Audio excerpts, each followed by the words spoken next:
right, everybody, welcome into the Couch Potato Sports Show. It is me, Sonny. Well, let me wait, wait, wait. Let's see. No. Oh, I know why. Wrong button. Let's go ahead and let's hit this, and there I am. Hey, welcome into the Couch Potato Sports Show.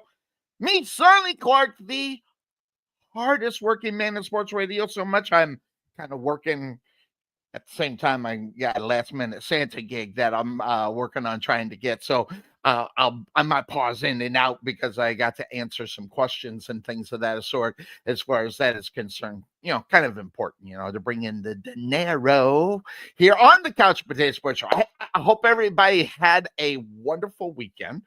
And we're getting close. We are 4 days? Let's see here. Monday, Tuesday, 3 days away from Christmas as we get set and to celebrate the holidays. And guess who's going to be on air? That's right, the Couch Potato Sports Show. And I don't care if I fly solo because that's just the way it works. But that being said, of course, that's the name of this show.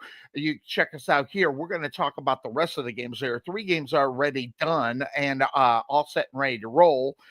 So we're going to cover the rest of them. And in the green room,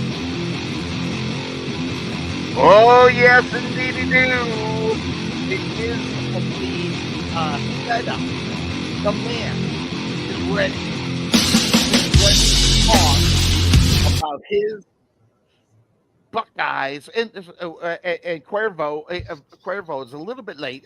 He's probably here. He said he'll be here. But interestingly enough, the Buckeyes and the Vols went at it yesterday.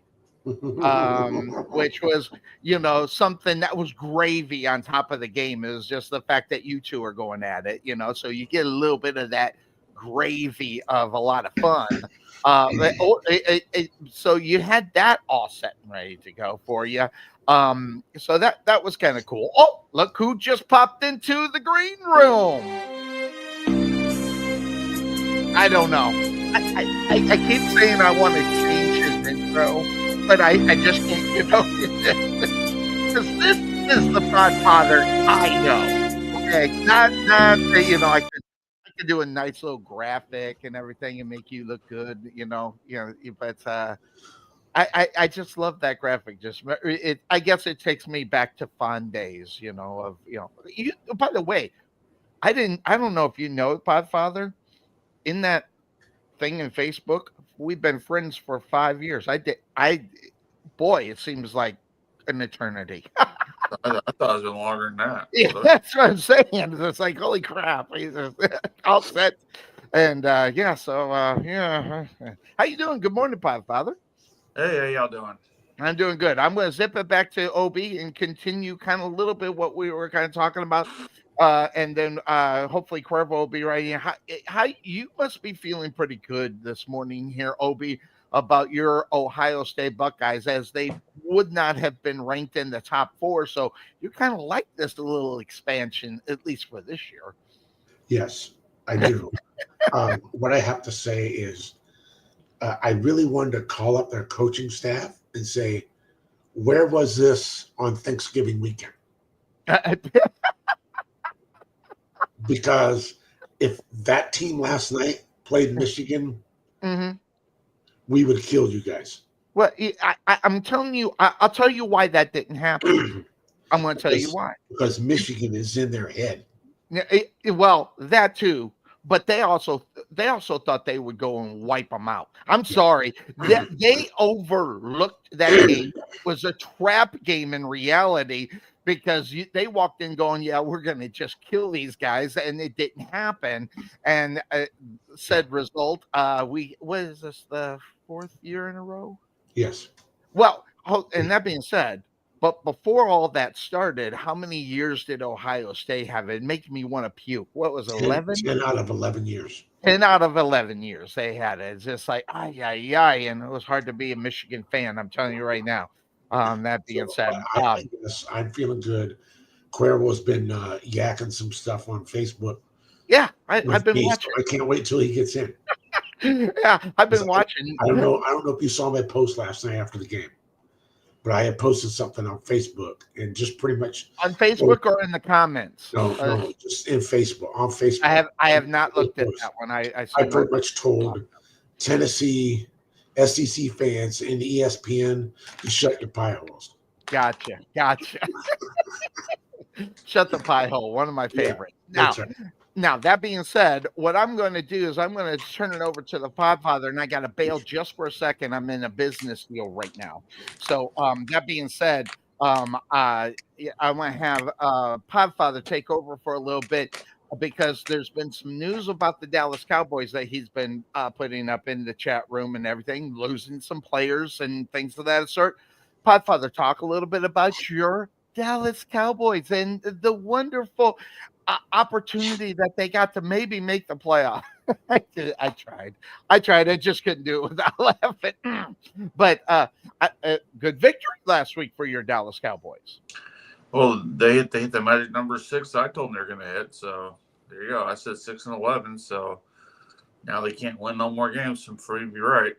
But yeah, and the funny thing is, I didn't actually pick them either to win last week either because I thought, Carolina was playing a little better football, but boy, it ruined that one. Yeah. But do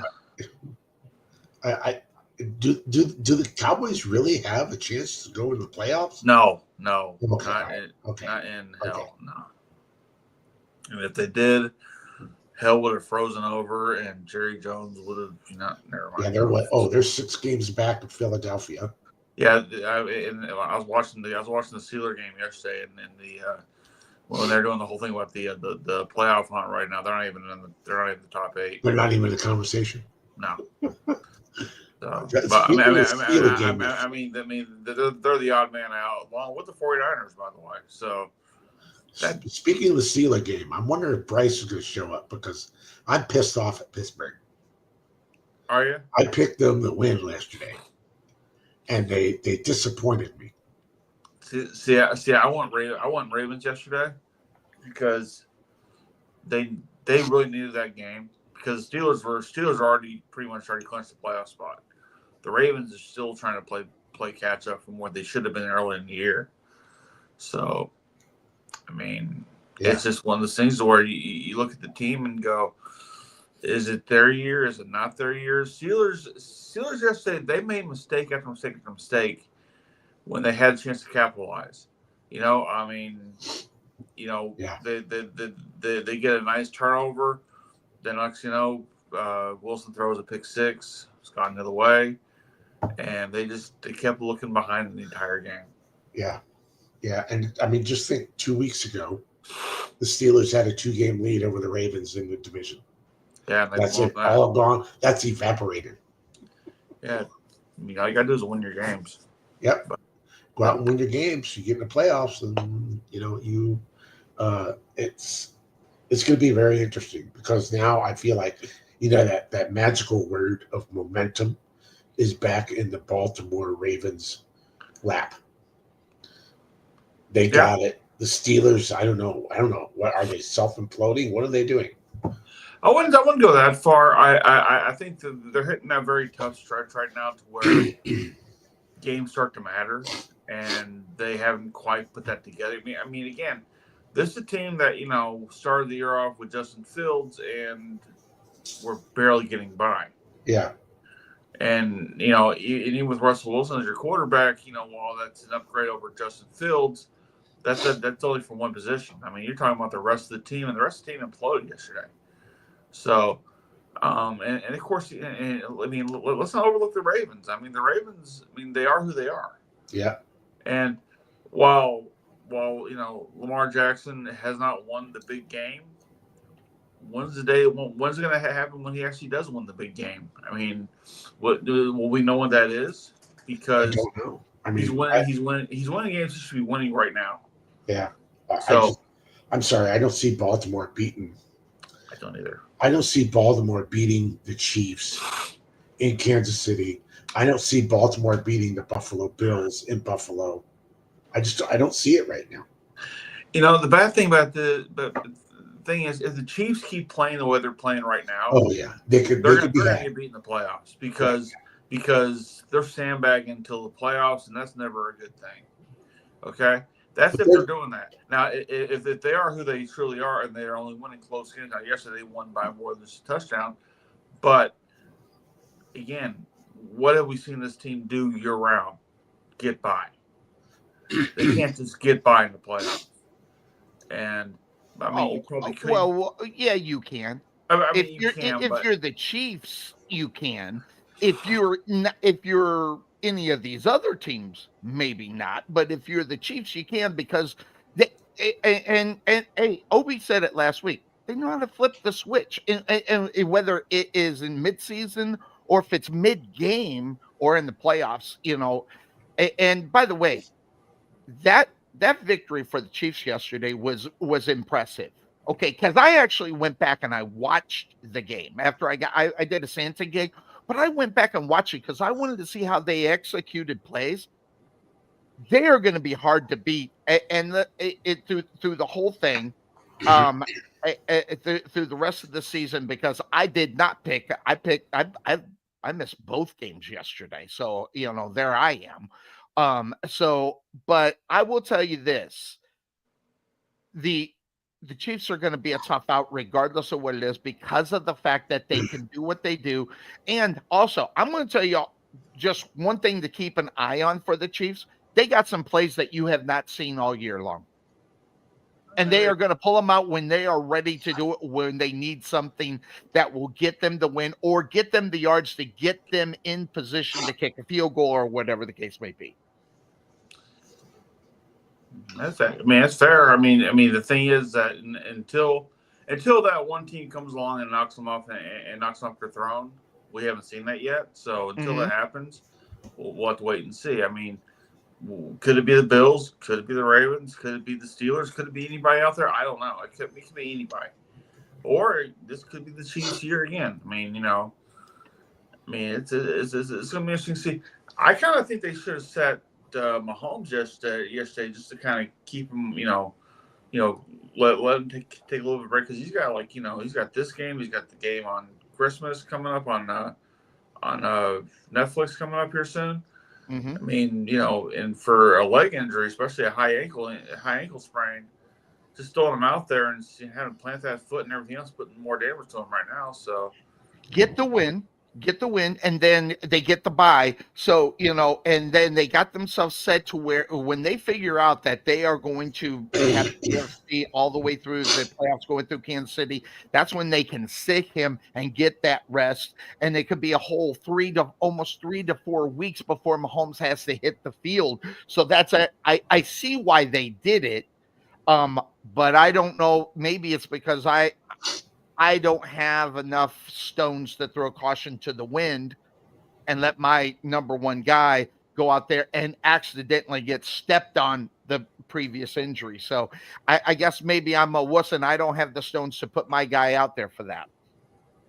I'm glad you meant you're a wuss. Thank you, sir. You know what? Hey, it means a lot to Obi. I do appreciate it. Yeah. So. Yeah, and I curse Obi every night before I go to bed. So it's just like Really? Is that the background noise I'm hearing? Yeah, that's the white. Yeah. The white noise. Okay. Yeah, the white noise that you hear. It's me because I still have not forgiven you for kicking my ass in everything that I did besides darts. So I can only, and that's not even a real. I guess it is. I don't know.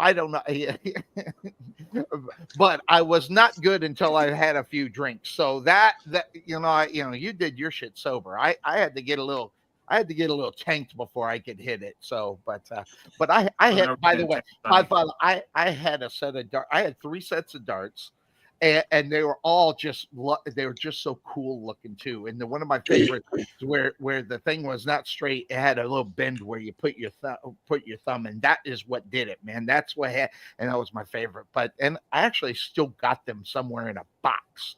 So yeah, so that's the only thing I got to claim the fame for, So, but that being said, he is. He is on the road. You can't see me. normally in camp, and he is actually on the road. Interestingly enough, so that being said, of course, that's the name of the show. It is the fine co-host of this program. Good morning, Mr. Cuervo. You're on the road. Are you on the way home, or are you on your way to do something? No, I'm on my way home. Gotcha. Did you get a haircut this morning? See, now, folks that don't know, and I know Podfather don't know, and even Obi don't know. When this guy was in the military, it was every Sunday. I had to wait for him to go get a haircut. And it was every Sunday. It was before the show, and I had to wait for him to get there. But he always had that high and tight working. I haven't forgot about that. High and tight, yep. And now look at this. Now he's got the beard going. Are you going to be a Santa just like me? Don't do it. Don't do it. No Santa for me. He's got is that a little bit more gray hair in the beard there? After last night, Cuervo? Oh, that was a dig. Here he goes. This is why I don't like Ohio State. All these arrogant fans like Obi. Oh, come on. What does Bryce say every week? I'm an informed, smart fan. And I don't go off the edge. Except you're the exception, Obi. You are the one that I would love to. You and Bryce and all you guys. I love to kind of poke the bear when I have the opportunities. Mm-hmm. Yeah, and poking the bear. He's on top of the bragging rights pick'em game. He's got 3 weeks left to go, and right now he has got a 2-game lead over my brother right now. So after the games that happened on Sunday, now Cuervo and Obi, talk a little bit about what you guys are here for. There were some posts on Facebook about a Tennessee and Ohio State game last night, and I will be listening, but I'm like I said, I'm doing a little quick business here. But talk a little bit about what you saw last night in the game. I'll tell you what I saw. I saw a Tennessee team that could not stop Ohio State the first 3 drives and dug himself a huge hole. And I'll be honest, I started getting worried at the end of the first half when we let you guys kick a field goal. Then you got the ball 3 and out, got the ball, drove down, scored a touchdown, made it 21-10. And I was talking to my nephew and I said, I have this feeling that our coaching staff is going to go in the shell and coach and play not to lose in the second half. And I said the biggest thing is we had to stop Tennessee to come out in the second half, the first drive, stop them and score a touchdown. And I felt the game would be in hand, and that's exactly what happened. That's what I saw.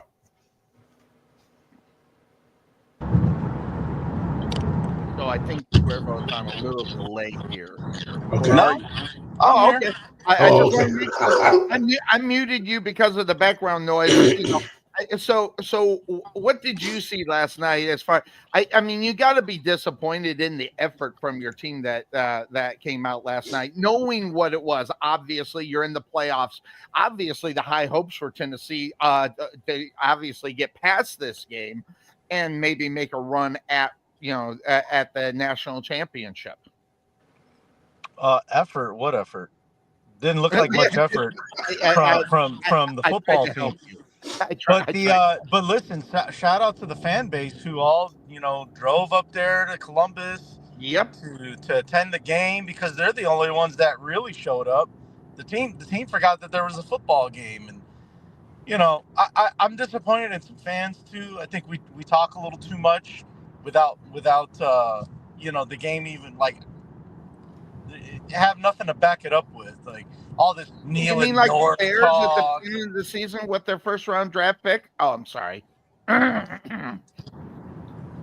Listen, you're gonna put me in a situation where I'm gonna start using something that I haven't had to use yet, but you're gonna put me in that situation, Sonny. I'm sorry. I don't want to know all it what takes it is is. one word, and make you quiet real quick. Jaguars. London. No, Keep it up, and all I have to do is say London. Wow. But no, listen, all this kneeling north and planting flags in the rugs. with Ohio State print on it. Like, get out of here, man. Like, Tennessee fans, we talk too much. Like, let's go and win a game on the road against the top team in the nation, and then maybe we can start talking. Tennessee hasn't done that in I don't know how long. They can't beat Alabama. They can't beat Georgia. They can't beat Ohio State. They can't beat any. They can't even beat Florida on the road. Like, they can't do anything. So, yeah, I just think as Vols fans, we need to just keep our mouths shut until we can prove that we're a top tier college football team. Because last night they showed that they're not ready for the big stage. Definitely not ready. Not even close. All right. Oh, we need to tell Anthony that Ohio State's coming for Oregon.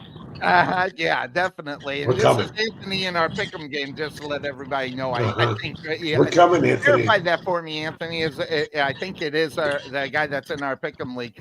As far as that's concerned, and but he's having a pretty good season. As far as where he is at. Yeah. And I might have to secede to freaking Podfather after yesterday, you punk. Where it is. Anyway, that being said, I'm gonna bow out. I'm gonna let you guys talk a little bit as far as the games that were yesterday, what you saw in the game, especially the Pittsburgh. As far as that is concerned, I gotta verify a few things as far as this business deal I'm working on as we speak. So go ahead, talk about what you saw yesterday in the games, and if you wanted to talk about Thursday, okay? All right, Yep. let's do it. Oh, Yeah, sure. well, I guess we'll start with Thursday if you want, guys. Oh man, the Broncos. Damn Broncos, they had it. I know. Hey, oddly enough, Cuervo's wife did not call me that day and tell me to pick the Broncos. So I stuck with the Chargers, and sure enough, here we are. So yeah, I blame her for not getting a hold of you. Is Carla okay? Is she better now? Is she gonna be okay? Because I was worried about her for a little bit. Yeah, she's good. Okay. All right, good. So I think Popfather and I, we kind of talked about the Ravens Steelers game yesterday. Horrible injury to what's his face for the Texans. Man. Yeah. Horrible. And that was a touchdown yeah. catch.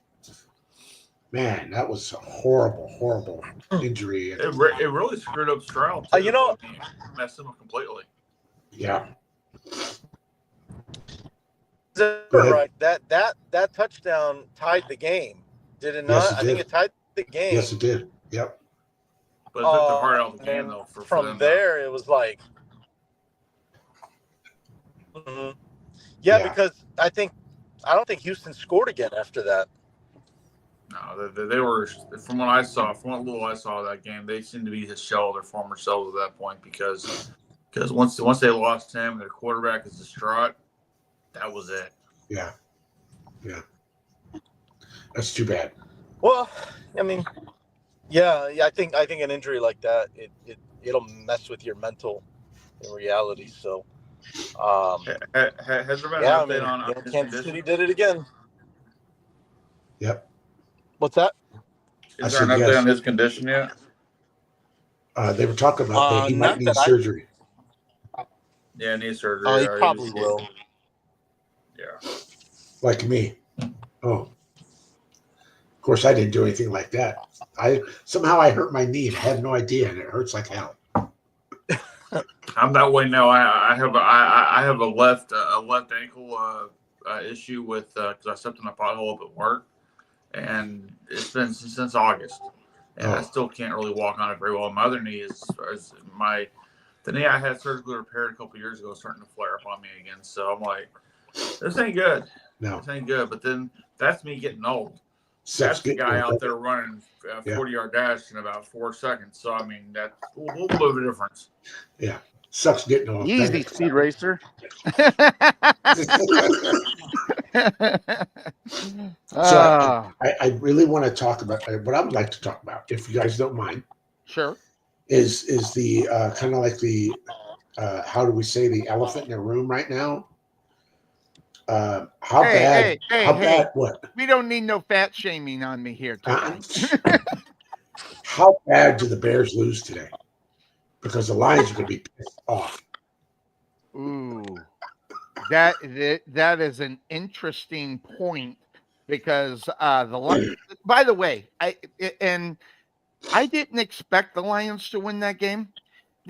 And not because they're not as good as Buffalo, because I actually kind of think they are. I think they're right there, but more than the fact is that they really didn't need this game in reality, because I think in the playoffs they're even going to be tougher than what they are right now. Cuervo, I don't know what you think about the Lions and what you think you're seeing from week to week from them, but that's you want to talk about a tough out, especially in the playoffs. That's going to be the Detroit Lions. Yeah, I mean, I think we're looking a little too much into the fact that Detroit lost that game last week. I think we were all on the same page of I don't see them losing another game, and then Buffalo goes out and puts almost a 50 burger on them. You got to keep in mind though that Detroit's dealing with a lot of injuries right now on defense, and they lost David Montgomery. So yeah, this will really test what the Detroit Lions are made of when you have certain starters out. And that's because that's what Bryce always talks about, right? This is the perfect example of 23 through 53 for the Detroit, what the Detroit Lions are going through. Yep. So we're gonna see what the team is really made of, and how well built they truly are. Because 1 through 22 is easy to do, because you could draft guys, you could trade for guys, you can sign guys, but what are you doing in the depths of your football team? And I think that's what we're gonna see with the Lions. Is what is the depth of this team really made of? So, and how bad are the Bears going to lose today? I don't know. I mean, I'm hoping to get same amount of points as Tennessee put up last night, maybe a 17 if we're lucky. And if anything, let's not forget Detroit did put up 42 points. Normally, teams that put up 42 points win the game. Usually, they just put up a team that damn near put up 50. So, and that's why I said, all the injuries on defense, it's bad.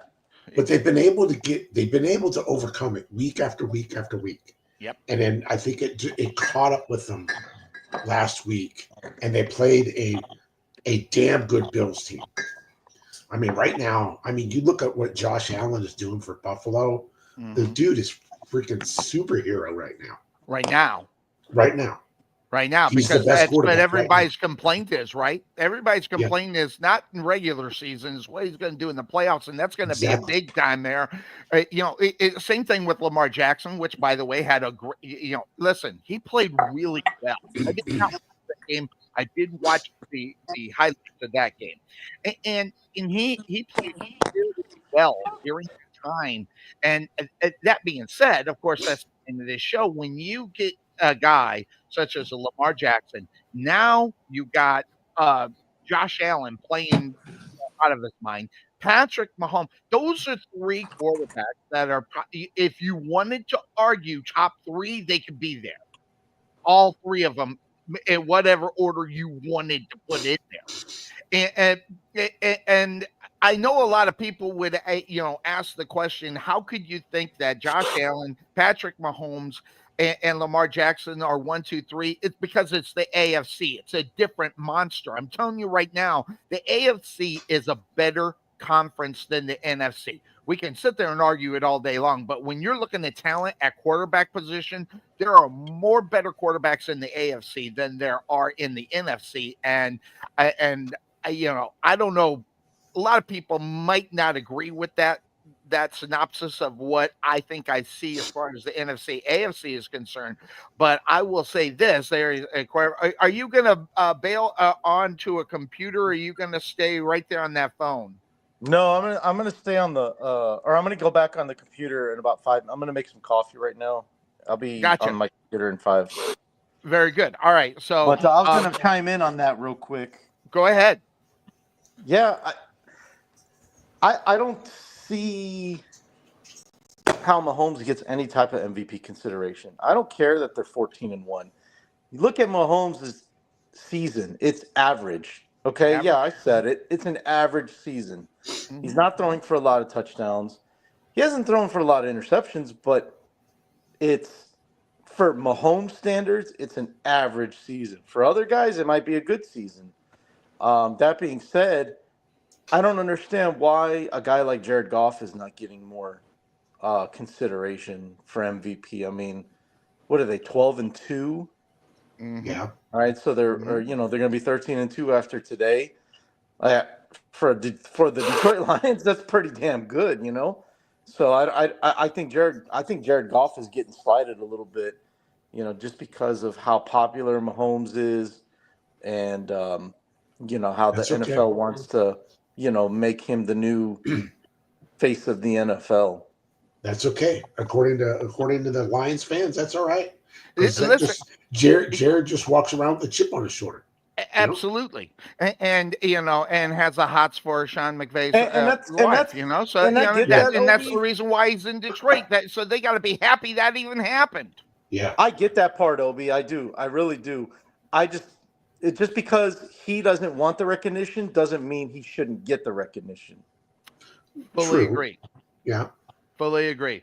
So that being said, of course, that's the name of the show. We got him in the green room. Can you dig it, sucker?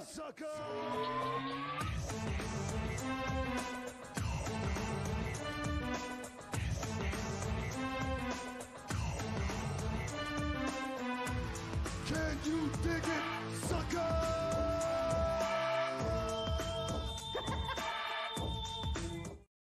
It's Bryce from Brooklyn. Oh my God, I can't believe it.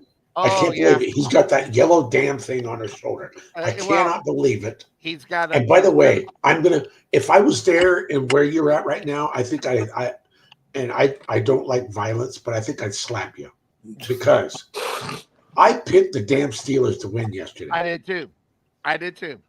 Damn it, Bryce. I know. What the hell? Not that. Yeah, not that guy. Yeah, I hear you. Yeah.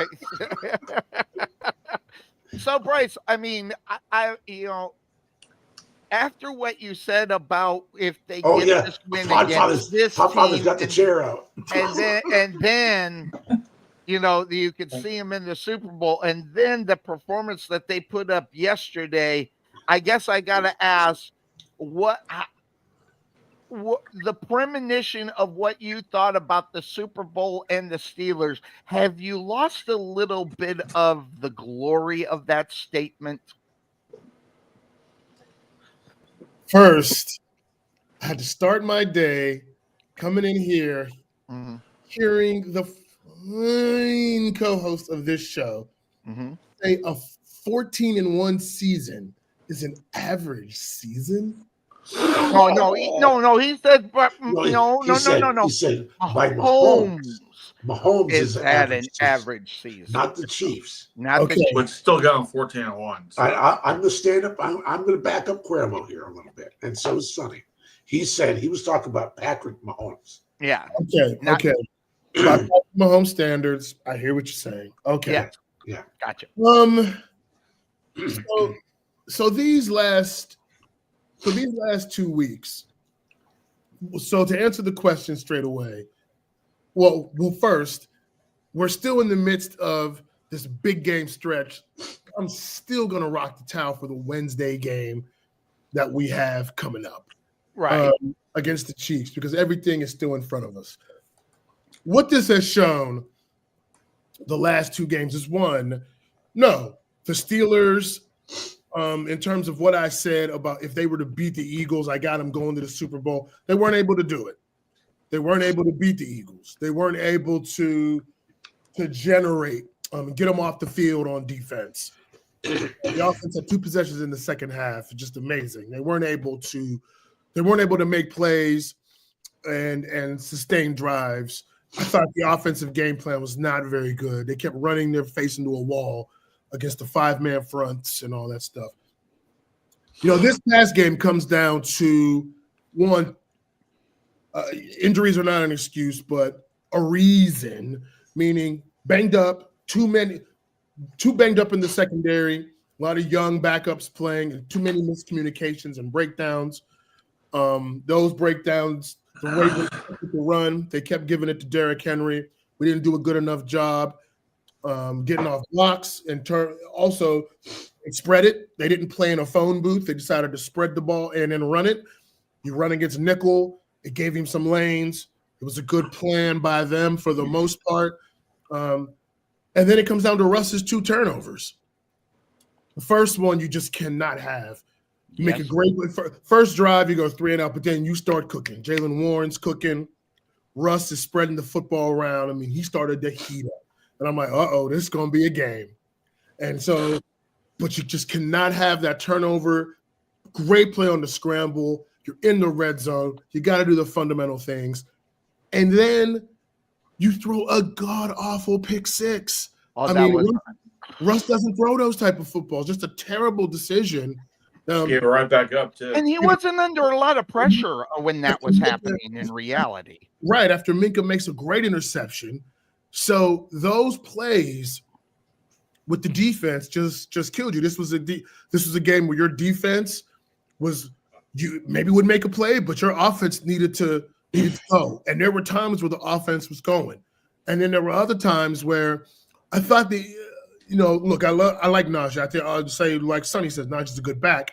But this game, Jaylen Warren had it more, and I thought at times they got out of rhythm going back to Najee Harris, who was just plodding a little bit more, where Jaylen was hitting it fast, and they should have just kept going with that. So overall, now the division is a dog race. It's all in their hands, though. Look, that's a tough road. You got to play on Wednesday. You got to play against the Chiefs. They can play like Pittsburgh plays. They can muddy up a game. The only difference is they have the best quarterback in the world who can, get them into the right place at the right moments and knows how to win. And they've got championship pedigree, something that recently the Steelers don't have. And then you have the Bengals, another high-powered offense. So, the Steeler offense is going to have to continue to pick up some of the slack. There were things that were encouraging for Pittsburgh in terms of finding their second receiver in Calvin Austin. I think they know you got to throw this guy the ball. Like, Arthur Smith's been a good offensive coordinator, but he has kind of at times turtled up a little bit. You got to let Russ fire it. You got to let him fire it to these guys. All I hear from Mike Tomlin is, we like our receiving room. Okay, so then show me. You showed it more yesterday because you opened it up and threw it. Your offense is going to have to go out and score at least 28 points in these next 2 games and win it. And maybe your defense will make some plays because the defense is beat up. Fully agree. And where do you think, just really quick, and then we'll get into what we're doing, where do you think that your Pittsburgh Steelers are going to end up? Just based upon what the schedules you got left, there's 2 more games. Where do you see your Steelers as far as do they make the run for the Super Bowl, or you think they're going to fall a little short? I got to fall back on that now. Maybe if they would have, again, you beat the Eagles, that's telling me something. But you lose both these games, that's tough to say. I think they can be in the mix. I think they can win a playoff game. They could possibly make a run. I mean, what I saw offensively, once they got going, it's not like Baltimore, was just punching them in the mouth and stopping them. Russ was throwing the guys, no George Pickens. Right. He was throwing the guys and getting and making good reads, and the receivers were making some plays. I mean, it's there. They've got to attack more on offense. But, I agree. Look, I'm going to be very conservative here. I think the Steelers, when you crack the door open for the Ravens, I think because you got to play the Chiefs. I picked the Steelers. You all know this in the beginning of the season to go 11-6. I still think they do, but I don't think they hold on to the division because I don't know if they can beat the Chiefs.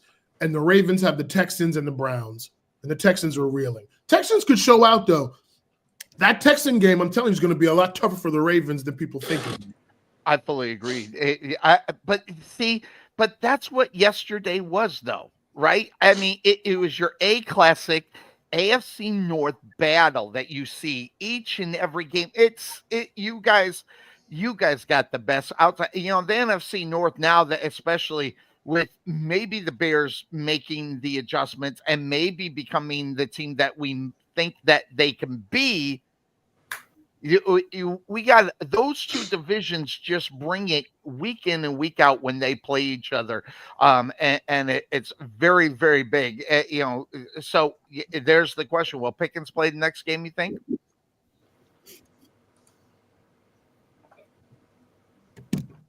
Short week. I don't think Pickens plays. Yeah, I don't think he'll be ready yet. Why risk it right now? It was not even about risky. I just think that hamstring, when they said he got an MRI and it was a little worse than they thought, I'm like, because you know, guys, how tricky hamstrings can be. Mm-hmm. I think you're feeling good. If you don't manage it right, it was Russ was out 6 weeks with that hamstring. You know, now they were getting a look at Fields and winning, but you rush this guy back, Russ pops it, and now you don't have Russ. So right. You don't have what the Steelers are having this season on offense. I thought Russ had a calf injury. Calf. I'm sorry. It was a calf injury. Yes, but I think calf injuries can be very similar, where they can be tricky and you don't want to pop it. We know hamstrings can be tricky. I think the news was a little bit more positive on George. Right now, I'm gonna say I don't think he plays, but I'm hoping to be wrong and he's ready to go. I think if they get him back, there's a good chance they could beat the Chiefs. But I guess we'll talk more about it. So the last few weeks, the Steelers have had tough games. But I really think that next week's game against the Chiefs is a huge game for the Steelers. Of course. Because if they can win that game, and if Baltimore sees that win, Baltimore knows that they have to win. Yeah. To keep pace. Yeah. Because the Steelers could get home field advantage in that first round. Be huge for them. Yeah. Look, I'm telling you, either way, if I'm the Houston Texans, watching that game last night, I'm spreading the football out. I'm like, I got a quarterback that I feel is a franchise all-world quarterback. I'm gonna get the ball out of my hands quick. I'm gonna use the quick game as my run game a little bit. I'm gonna get Baltimore in a situation where they got to cover people, and I'm gonna see if they can do it for 4 quarters. I'm gonna put the ball in C.J. Stroud's hands and say go. Even with Nico Collins, he won't be there. I didn't watch that injury. I heard it was terrible. But if I have any speed left with Tank Dell and Mixon, I'm going spread football. I'm not gonna let the Ravens play me in a phone booth. I'm gonna try to match and go, hey, look, let's get the ball down the field. Let's put pressure on this defense. The Steelers showed that you can move the ball and throw it against that defense. Yeah. I think you're right. I think figuring out that whole scheme is going to be key. But we'll always go back to making the calls when they got to be made. And I said, I don't know how much you heard before we came on. The same thing with the Chiefs that you got going on with the Steelers. They got to have some plays that people haven't seen all year long, and pull them out when they need them. As far as the Steelers are concerned, that could be a problem if you're not ready to move forward a little bit faster and get a little bit better right away, especially in the playoffs. So, but Russell Wilson, you want to talk about a guy that's got some pressure on him now? Remember all the talk and everything? He's the kind of the second coming. It was the best thing in the world for him to go ahead and be the guy. And now he has to be that guy.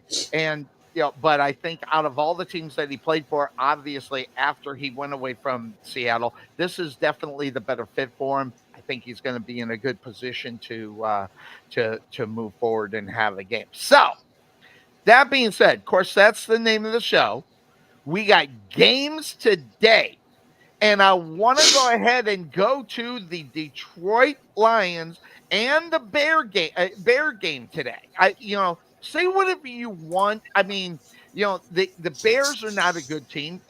Cuervo's not going to hop up and say, we're the best team in the NFC, or heck, even in the NFC North. But it is an NFC North game. It is at home in Chicago. It is the Lions coming off of a loss. How pissed are they going to be? we kind of talked a little bit about it, but Cuervo, give us a synopsis on what you think we're going to see in today's game against the Lions. Well, Sonny ain't wasting no time with the chair shots at me, huh? Yes, exactly. Not wasting time. I haven't even said good morning to Bryce yet, and he already wants to give me an Undertaker tombstone because he thought I was saying that the Chiefs are having a bad year and that they're 14-1. No, yeah, I like Obi said, it was just Mahomes for his standards having an average season. Yes. And he should not be getting MVP consideration. That was the point of me saying that. Right. But don't tombstone me, Bryce, please. Even though I picked the Ratbirds to win yesterday, don't give me the tombstone, all right? Listen, I picked. I went all in. When it comes to Tomlin, it doesn't work for you, Podfather. I thought that they were Love the hair. I knew it was. I knew it was going to be uphill, but I'm like, okay, they're going to find a way. So I went all in, and look, I understand Obi wants to slap me today. I think I may have to let him after the way we miscommunicated on defense multiple times. Very frustrating. Patrick Queen, very frustrated after the game, and rightly so. I like that he called kind of the defense to the carpet a little bit and said, we can't play football like that and be that not connected and just too many miscommunications and blown silence. You're just not going to beat anybody like that. Mm-hmm. Yeah. You saying that, Bryce, it really surprises me that Patrick Queen didn't take his game to another level, considering that they're playing his former team. So it sounds like he didn't quite have a good game. And that's a little surprising. He was fine. I mean, there's just too many missed tackles. He wasn't terrible, but the defense just had way too many missed tackles. Look, the Ravens actually coached a smart game. They got in 11 personnel. They got in 11 with Andrew still there. They got Henry downhill. They gave him the football. They ran out of lighter boxes because you have to respect Lamar, and that's what they can do. That's the benefit of being them and signing Derrick Henry. Yeah, I get it.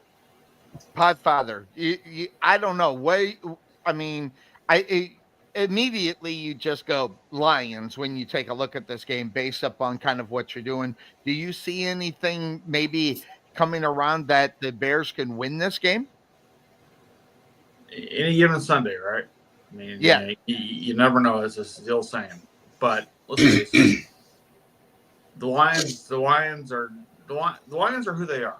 The Bears are who they are right now. The Bears are trying to climb out of that cellar they were in last year. They did better this year than last year. I'll say that for them. But they're still miles away from being anywhere in the conversation with the top teams of the NFC North. The Lions are pissed. I mean, that was a game that could have, like I said, you don't put up 42 points and lose. That doesn't happen very often. And especially when you're the game of the week. So I just see them going on there and just destroying them now. I say that knowing the fact that it might be a close game, 17-16. But, realistically, I can look at that game and go, I think Lions can win that game by easily 20 points today. Which will shut up the Bears fans because they're in their home stadium. Where does Sonny go? Is he too busy doing business shit? Yeah, I think he is. I have no idea. But I want to hear Cuervo has not said what he thinks of this game. That's because I really don't have much thought on this game. I mean, you look at the state of the team, and you already got guys talking about going on vacation. Fine, go on vacation. Matter of fact, leave today. Don't even show up the rest of the season. And this is a top dollar wide receiver we're talking about. Wow. Not top talents, but top dollar. He gets paid like a top receiver, but he ain't playing like it. I got a real big bone to pick with DJ Moore. Guy he's been getting on my nerves a lot of this season, but that's the risk that teams take when they sign guys to big contracts, like the Bears did with DJ Moore and Jalen Johnson, who's supposed to be their number one corner this year. That's the risk that you take. It's like, okay, were they doing it for the money? Were they playing to get a new deal?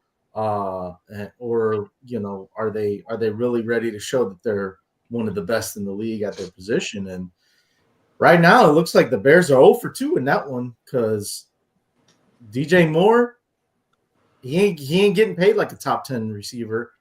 He ain't playing like a top 10 receiver, but he's getting paid like one. Jalen Johnson, he's getting paid like a top 10 corner, but he's not playing like one. So, that's just a very small piece of the problem with the Chicago Bears right now. The other part too is a lot of talk about what direction they're going to go with the head coaching search, and that's my number one thing right now. Like in season, right now, my number one concern is still the development of Caleb Williams, whatever that looks like. Yeah. Whether he improves on certain things, whether it's accuracy, because he's really bad at throwing the ball, a deep ball. He can't hit guys in stride still. He still has trouble with it. He missed Keenan Allen on a wide open slant route. I forgot what part when in the game it was, but easy ball. Keenan Allen catches that 9.9 out of 10 times. It was just Caleb made a bad throw. And then, just taking what the defense gives you. And I think Caleb struggles to do that sometimes. There are times where I think people believe that a guy is open and he's not. But there's times where I even, and I'm not, I'm no guru of offense, but I can tell if a guy is open or not. And there are times that he missed Roma Dunze on short passes and whatnot. So I think he still struggles with just taking what the defense gives him because he likes to play hero ball a lot still, going back to his USC days, and he likes to go home run play all the time, and it just doesn't work like that in the NFL. Sometimes the 3 yard out routes, dump offs are the best plays that you can make, and he has to learn that. And I fully believe that he will. I still give him the benefit of doubt, being a rookie. Things that he's going to learn from, and and here's my wife chiming in, saying that Caleb sucks. Thanks a lot. Hey, how did Bo Nix do the other night? Yeah, that's what I thought. Cuervo, there are some times. Wow, man, we have a domestic going on here, guys. That's not even a chair shot. That's the brass knucks right there. Yeah. Someone just went to a table. I think Caleb and a lot of these young quarterbacks, they need to realize, especially in the NFL, when the talent is just so much better than Division I football and all this other stuff. You've got to learn how to throw your receivers open. You've got to throw the ball so they get open. They might be covered, but you hear these analysts talk about throwing your receiver open, and Caleb's got to learn that. I get what you're saying, and I understand there's a lot of quarter. And I think that's one of the things that makes Jared Goff as good as he is. He's able to throw receivers open.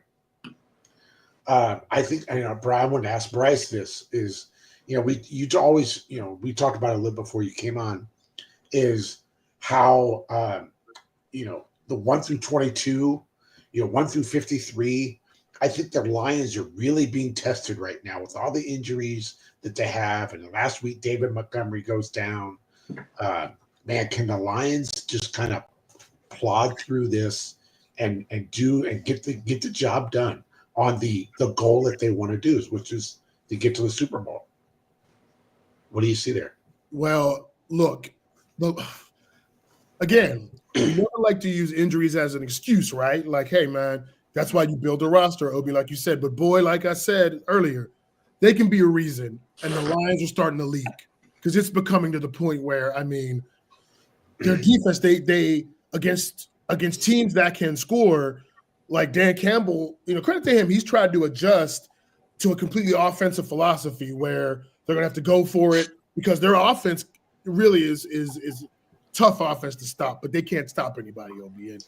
And they're down to like third, fourth stringers at multiple positions. At some point, man, you start to feel it in the NFL.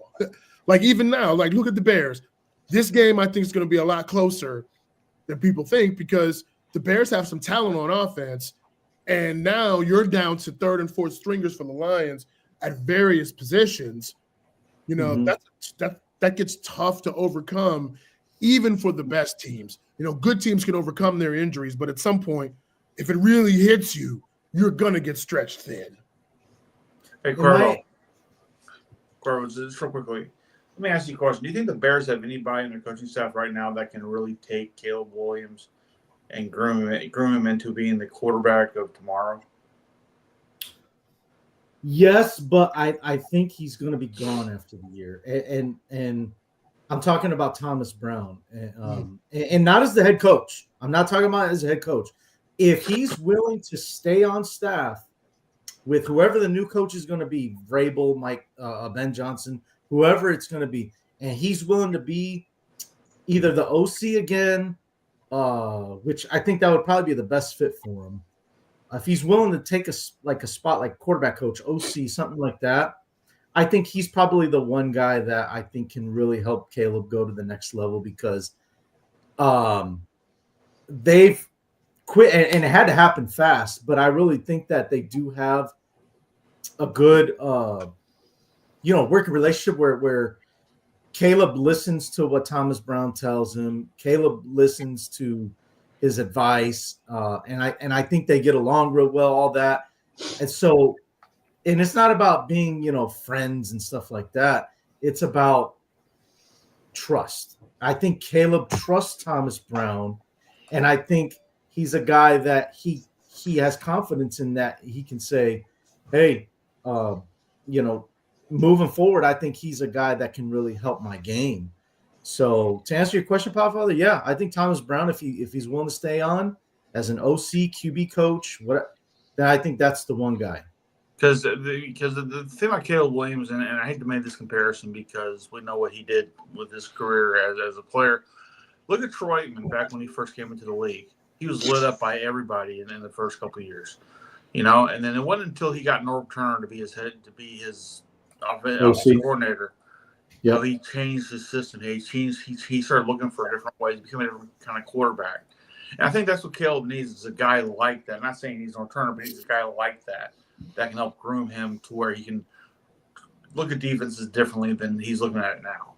Because I remember when Troy came to the Cowboys, his offensive coordinator was David Shula, and Shula couldn't. He's not his dad.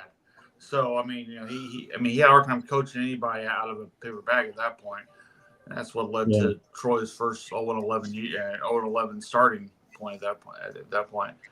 But I do think that Caleb Williams, if you put him around a good system that could work for his talents, because like you said, he's having a hard time throwing the ball and spreading reading defense and spreading the ball downfield. Well, maybe because the game's a little too fast for him. So we got to find a guy to get in there and help slow it down for him so he can start speeding up to it. I think that's where right now the Bears, when they throw him out there into the mix, and remember, they weren't a great team last year. The only upgrade they had was him, really. So, he's not going to be an upgrade right now when you need to build anything else around him. So, like I said, this year is kind of a, unfortunately, it's a David Carr kind of year for him because they're going to throw him out there and let him get the shit kicked out of him. But let's see how he rebounds next year. I think we'll have to start with a new offensive coordinator, new coach, new everybody.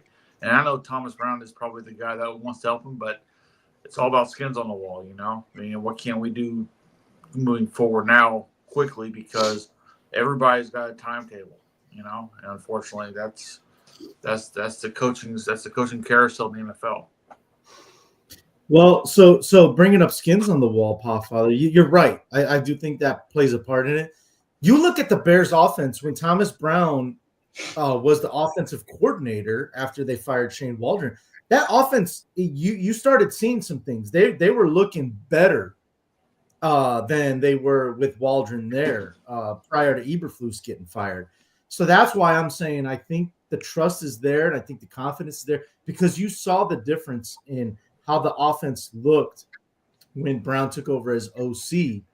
And, if it wasn't for the mistakes that Eberflus made with clock management at the end and decision making, there's games in there that, you're talking 2, maybe even 3 more wins, including one against Green Bay. So that's why I would advocate if Brown's going to stay, if they decide to keep him, I'm totally on board with that as a fan. So, but all of that means nothing, guys, unless Ryan Poles, the GM, uses at least 2 out of those 3 top 50 draft picks that they're going to have.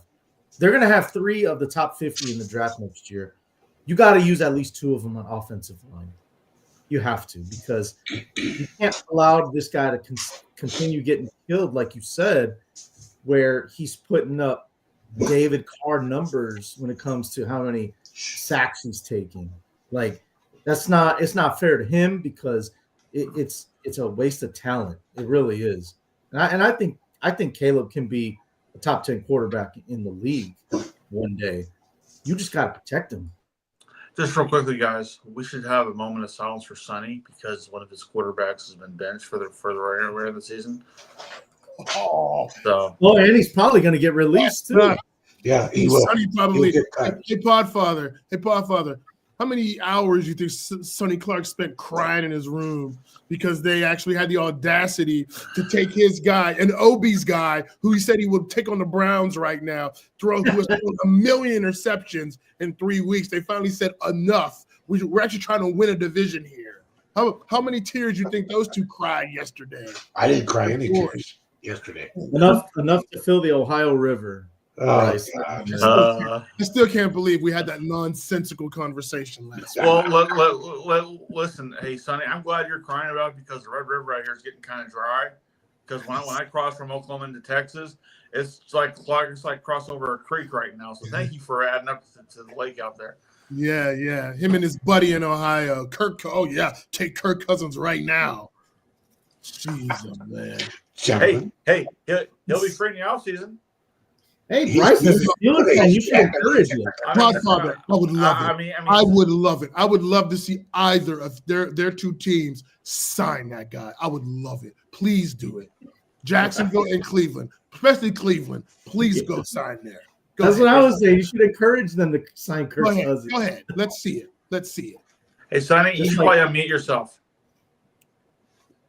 He's talking to himself right now. That's right. I'm just saying to myself, for Kirk Cousins, listen, I like Kirk Cousins, We know. I won't admit he's the best quarterback. I'm going to say he is a gangster, Deep down, gangster contract getter. I mean, this guy gets the money. Oh, say whatever you want, and he's still going to get the money even when they get rid of him. So that is a big portion of what I like about him. I really do. That's a great quality to have, to be that smart. I wish he would have been better this year. More in the fact that the Falcons are going to be smart. They're going to cut him before they have to pay him $50 million for nothing. So in reality, they're going to go in that total different direction. They're going to go ahead and find my next guy, Ryan Tannehill, to back him up for next year. So we'll be all set and ready to rock and roll for that. Again, remember, draft between rounds 3 and 7. Yeah. Anyway, I hope they do. I really want to. Jacksonville, I definitely want to see it.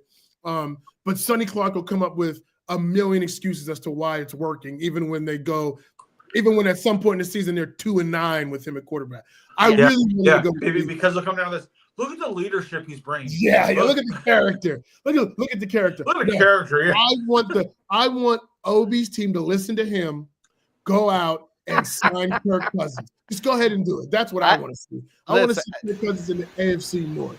Let's go ahead. It's all about depth. That's what we need. It's depth. Yeah. That's what I want. Hey, gentlemen, I gotta get going. I enjoy every week. Cuervo, Sorry about your balls last night, but it had to be done. No, you're not. No, you're You're not. not I was shooting sorry. for Oregon. Oh, Lord. But I want to say, I just What a want to say, chair shot. I just want to say, The low go blow. Bucks. We're going to go after Oregon next week. And then also this team right here, upset next week. We are going to beat the Longhorns. Oh, good luck with that. No, you're not. Go Good Danny luck White. with that. You Go gotta put Devils. any money on that, or yeah, No, I'm not going to put any money on that. The wife doesn't let me do that kind of stuff. Gotcha. Well, your Cleveland Browns. What you got going for you today before you get out of here? Your Cleveland Browns at Cincinnati. They can't score enough points to keep up with the Bengals. Sorry. Come on, Brownies. Do something for us for a change. Yeah. Come on. Are you guys actually afraid of Cincinnati? No, we just need you to we just want you to just end that fiasco over there, get a win, so they can go ahead and sit guys in the final week. Yeah, there you go. Oh, Yeah. that's what you want us to do. All right. Well, I'll make a couple of phone calls. Yeah. See Do what that. you can do. Yeah. Obi, call always Kirk good to Cousins see like See you. you later. Obi, Have can I get one a in real great quick? Christmas if we don't What? talk to Merry you, Christmas. but have a great Christmas. Wait, what? What, Cuervo? Can I get one in real quick? I really hope I made the right move. I'm in the final four of my fantasy playoffs. Yeah. I benched Joe Mixon yesterday, and I picked up Jerome Ford, and I'm starting Jerome Ford. Ooh. I'm starting Jerome Ford too. I'm in the playoffs. Obi, this better happen. I want to hear. I saw this on a lot of Cleveland posts, and I want to get before I go. I'm going to give it another 10 minutes. I can hang on. Okay. I want to hear you guys' thoughts. Should Nick Chubb retire? Yeah, we were kind of talking about that in the chat there, and the problem is unless they can figure out how to get him not to get hurt, but that's the problem. That's how he runs, and that's the reason why and if you adjust the way he runs, I think it takes away from his effectiveness. So it's either all in or all out. I say I don't think he should retire, but man, I hope they figure out how they can protect him a little bit more or protect himself from getting hurt like that. Because if you take away his running skills right now and just change them or tweak them a little bit, you're not going to get the same Nick Chubb. I think. I don't know. Bryce, you're kind of up on the side there. I'm going to say no, but with an asterisk. Asterisks. Meaning, how soon can he come back? And just like Myles Garrett's doing, I want the plan, OB, for Nick Chubb. That plan better include, if we're going to be a running team, get more backs in here because he's going to have to share more of those carries. If he can come in on that type of role, start the game, get his carries, but not as many, and you're going to preserve him, then no. But if you're looking at him like he's going to carry at 25 a game and Jerome Ford will spell him, I would say that he needs to retire because I don't know if he's going to be that type of guy. Yeah, we need to get an offensive line to actually effing block for him.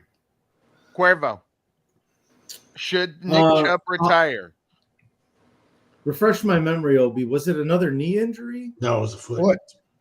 Oh, broken foot. That's right. Yeah. Oof. I think he can still play. Because I was going to say, if it was another knee injury, then I say hang it up. Because you can only take so many knee injuries. And I think Chubb's had 2 of them already. One major one. I 2 think devastating ones. 2 of them. Yeah. Oh, okay. Well, it was.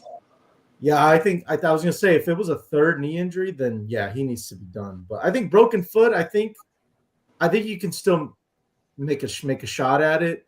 I don't know if Cleveland's going to keep him, but I think he can still play. Stupid. If they let him go, I'm going to be pissed. He's getting to the point to where, will another injury impact the rest of his life? This is not his first rodeo with this kind of stuff. And, do you want to be 40 years old and can barely walk, or do you want to spend the rest of your life, chasing this thing that, is paying you well, but at the same time, you can only go half the time.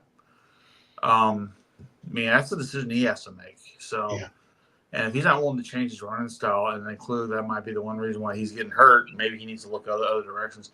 Again, the sports media world is so vast with him, so many opportunities you can get to make a career and still be able to walk. So, I mean, that's something I mean, especially up there in Cleveland, you don't think he wouldn't be a big Cleveland personality up there? I think you would. He's so well liked. Yeah. So, I mean, there's so many other opportunities for him that if it gets to the point to where, look, if you can't change, you can't be here. And you can go somewhere else, but it's your health that we're worried about. Now, I know teams don't care about another player's health because they just want to win. I understand that. But that's where a player needs to be kind of stubborn and just, and selfish and out in their own right and go, have I done enough? Some people want to chase that ring. Some people got to chase the money. Some people just, they chase till they can't run no more. What's he going to do? Yeah, Absolutely. I love the guy, but there's two things I think for Nick Chubb. Number one, is this foot injury really a devastating thing? How much are they downplaying it just because you don't want to have him in meaningless games in reality and don't have him for next year or run the risk of even more? So that's number one. Number two, what they need to do, and I know this, and I know Bryce is going to roll his eyes, but this is what they need to do. They need to get on the phone. They need to call Kareem Hunt's agent and say, what can we do to get him back here? Because you want to talk about a 1-2 punch that they had when they were going on. That would be ideal based upon what people are talking about. Having them start the game, have Kareem Hunt come in, do a little bit of wash up and everything else. I think that would be ideal for the Cleveland Browns. But because, listen, they didn't get rid of Kareem Hunt because they didn't like him. Okay, and maybe you could be able to get him back over there. I think that would be good, at least. But as far as retiring, I don't think he needs. Why would he leave the situation he's already in, though? Like that's another reason why you have to think about Nick Chubb retiring, because like the Podfather said, not only the playing time, but I'm sorry, you got to think about the team itself. Like, okay, my health is diminishing a little bit. What are we actually playing for? Like, look. There's a reason why Myles Garrett is like, look, I want to sign here, finish my career, but I want you guys to illustrate what the plan is here. I'm not so sure an organization right now like Cleveland can do that. And so if I'm Nick Chubb, you've got to weigh that in terms of, am I going to continue to play? Like, if I'm Kareem Hunt, I'm not coming back to Cleveland. I'm staying and playing my career in Kansas City where I'm going to get touches and I get the chance to get a ring. Well, here's another thing, though. Myles Garrett will not be a Cleveland Brown next year. When all is said and done, he's not staying.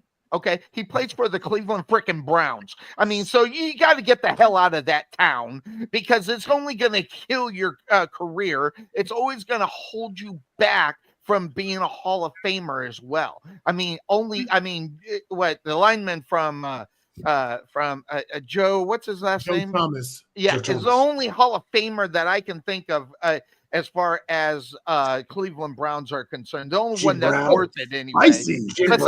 Besides, Jim Brown is different. That's when Cleveland was alive and they weren't the trash pit that they have been, for the years that they have been. Okay, wow. Listen, Myles Garrett's going to use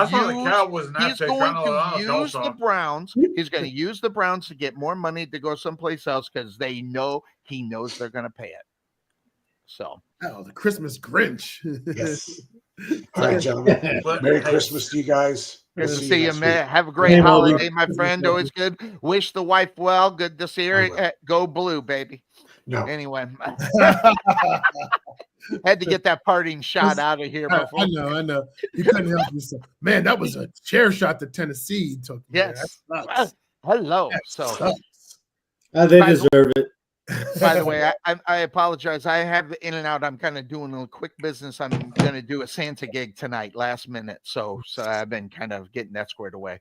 But anyway, that being said, of course, that's the name of the show. Let's go to your wife must hate you. Your wife must hate you, by the way. You keep doing this shit all the time. Listening, and they're right here. I'm sorry. I got part. I'm part Jewish. That's talking with the hands. So Anyway, that being said, your Dallas Cowboys. Your Yeah, let's Dallas. talk about this. I mean, in Tampa Bay takes the listen. You want to talk about a trap game, not for the Dallas Cowboys, but for the Tampa Bay Buccaneers and what they're trying to accomplish within their own division of football. I mean, so Podfather, do they got a chance? Do they got a chance? I mean, so Well, let's see. They're playing on Sunday night, Sunday night. so the world will be able to watch them. So that's a negative. Right. Okay. They At home. They want Thanksgiving, but then whatever. Let's see here. They're playing a quarterback that is really good. That's a negative. They're playing against a receiving core that can light up our defense. Again, they've already got their 6 wins for the year. They're done. So I mean, they lost Diggs too. And they lost Diggs, and let's face it, it's just getting worse and worse. Now, they might stick around for the first half. So you're telling me there's a chance? No, I'm not telling you there's a chance, jackass. But look, this. I mean, I'm looking at my crystal ball here, which is not very big right now, but it looks a little bit like this right here. Yeah. And it says Buccaneers 35, Dallas Cowboys 13. So I don't know. I'm going to go Bucks. So yeah, this is one of those games that bother me. I mean, as far as who's doing what, when they're doing it, and why they're doing it. And I hate this. I hate this game because we have seen, and this game hates you too, sir. Okay. Yeah, but this one of the things. This is a game where we have a habit of seeing Baker Mayfield, unfortunately, not showing up, not making the plays that he needs to make. And we've only seen it so many times.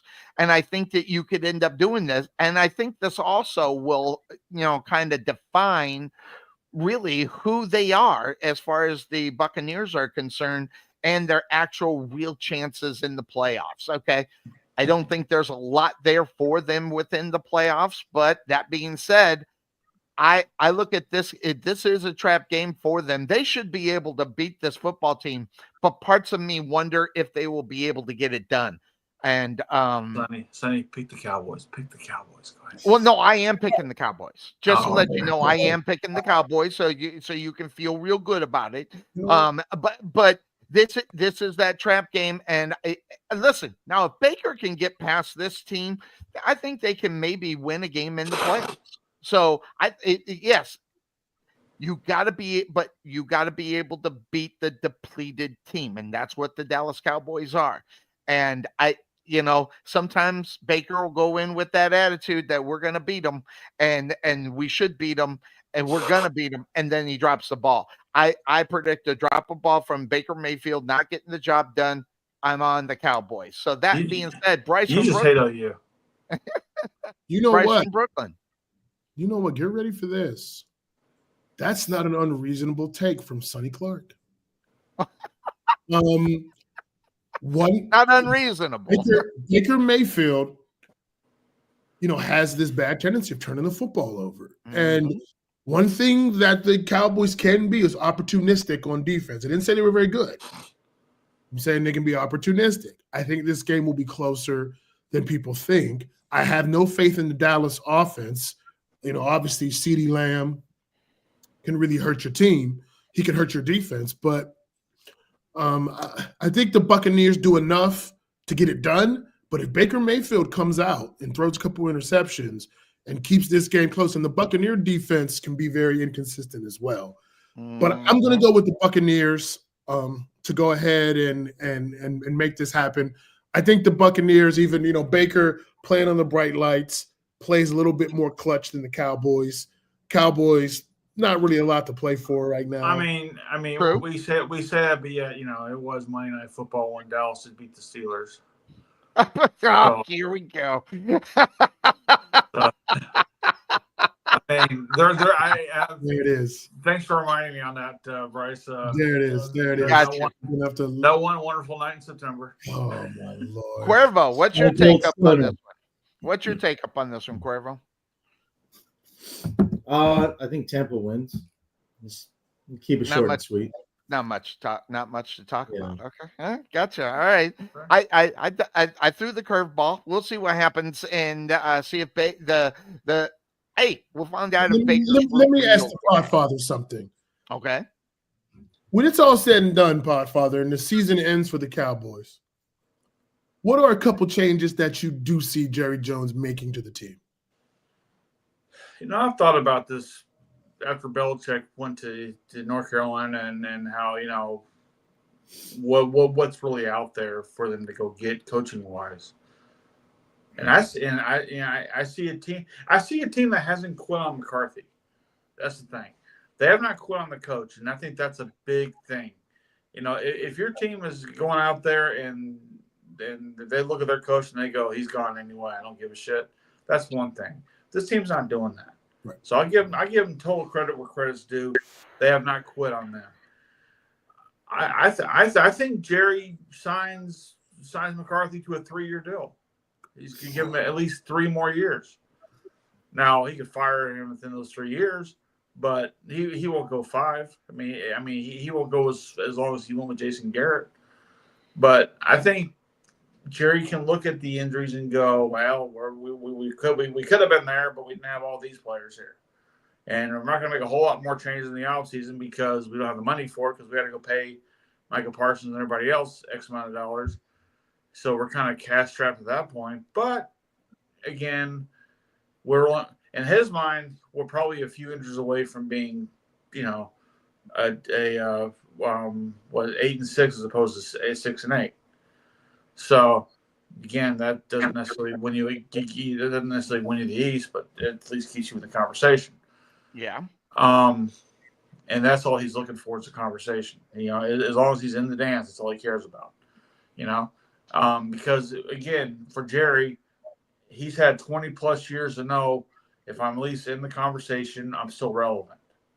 Not so much if I'm the Super Bowl winner because he knows what that's like.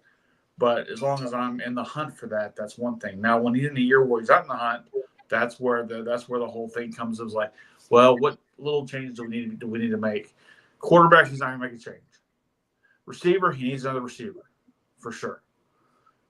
Running, I'm going to give the running back credit's due. He's really showing out right now. He's not great, but he's showing out. I mean, he's no Tony Pollard, and he's not what the Elliott was 5 years ago, but he's showing out. Defensively, they need to get another guy out there with Parsons, someone opposite of him, to really freshen up the defensive rush. Other than that, I don't see a whole lot of changes. And the same, do I trust their drafting? No. Look at the last 2 draft choices they've had in the first round. Mozzie Smith or Mozzie here, whatever his last name is, and then the guy they got this year who's can't even get on the sideline right now. So I don't trust them when it comes to drafting in the first round. Now other rounds I can kind of see where that's on McClay and he's out there looking for people left and right to bring in. Dude, they got to go look at that UFL and see what they're doing out there. They need to look, beyond college football right now to find those missing pieces. And that's where I'm hoping they have their scouters out this year that come out in the offseason because they go back in. They go on the idea of starting out next year how they started this year. 6-11 is a pipe dream compared to what I'm going to give them for next year. So that's my thoughts on them. I don't know.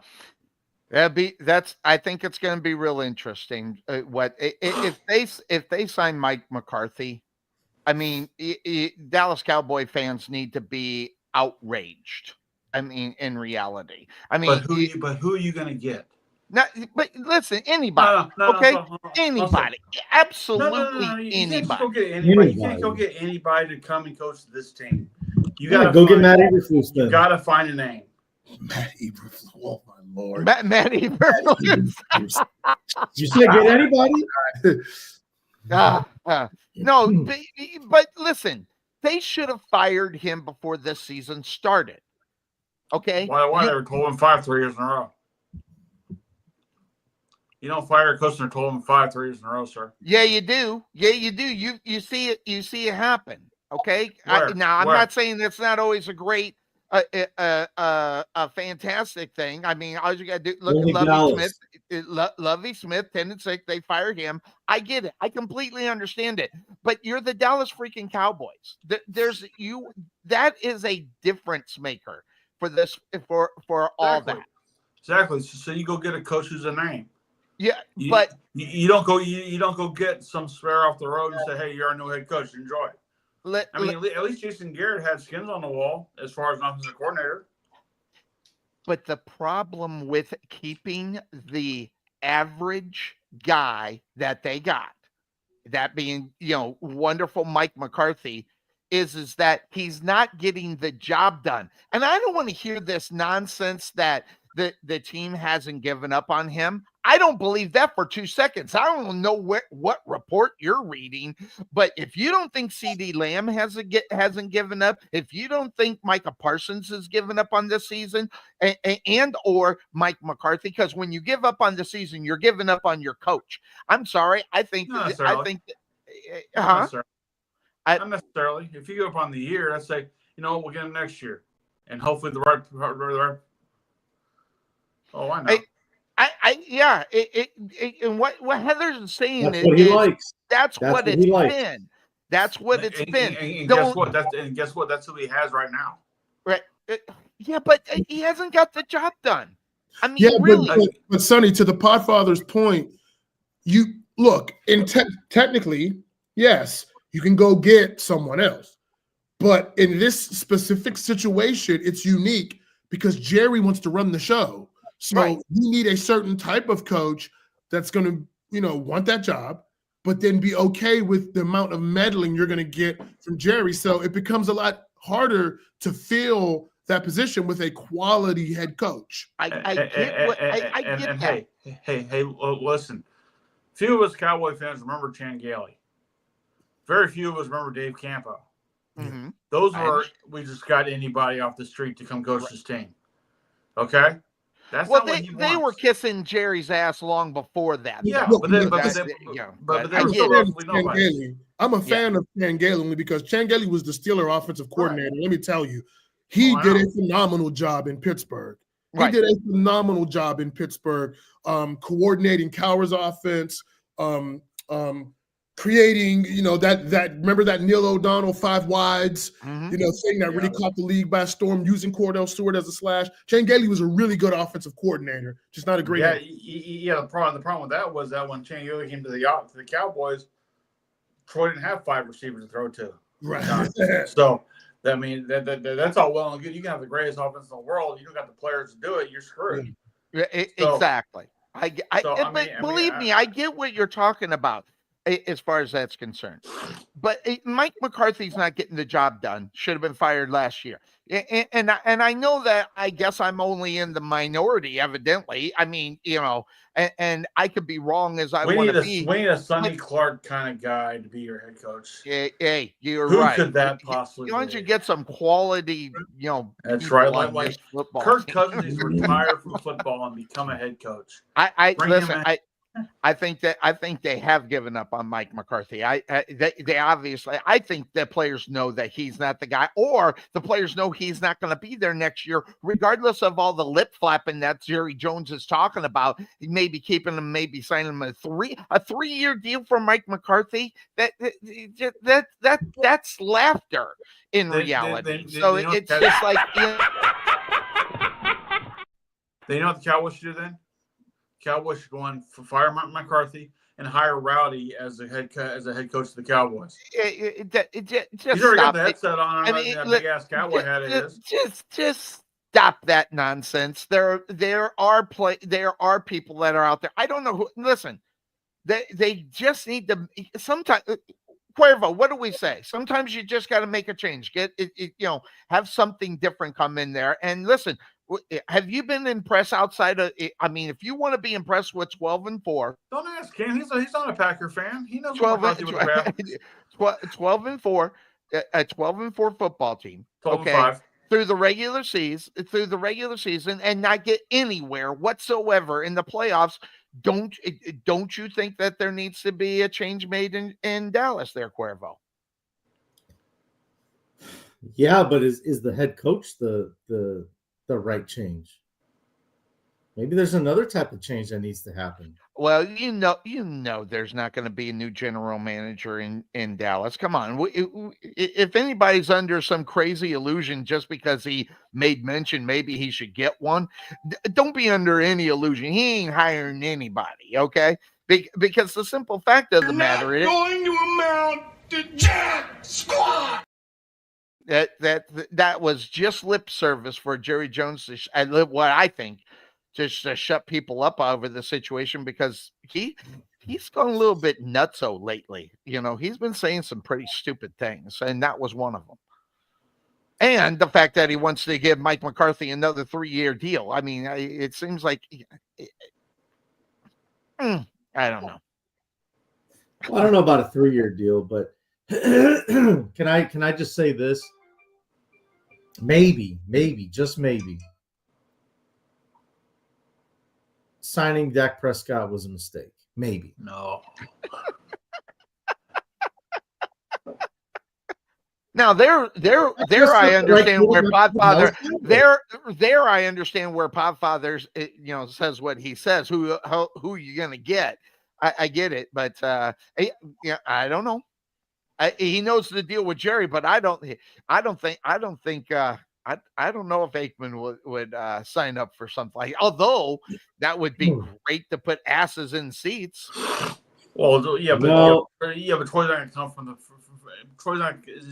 from the owner's press box down to the field and throw 50 touchdowns either. So I mean, there's that.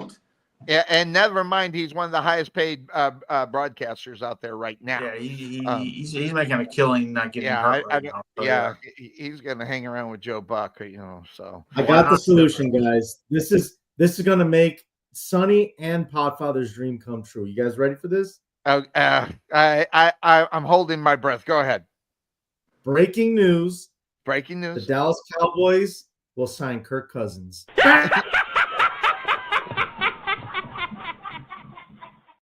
And it's going to be all good. Back, baby. This team is back, okay? Watch out. That's back up in the NFL. I'm telling you right now. It happened, did it? See how excited they are, Bryce? That's back up in the NFL. Yo, God. Podfather would slam his own head into that door back there. If they You see that TV behind me that I haven't put up yet? Yeah. It'd be destroyed, okay? It'd be destroyed. It wouldn't even get a chance. God, I would love for that to happen. That would be wonderful. Listen.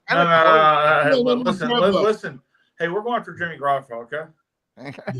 There you go. Jimmy G's coming to the Cowboys. Love me some Jimmy G. Let me tell you, Cuervo, we're gonna see it. Jacksonville signs Kirk Cousins. I'd be okay with that. I know you.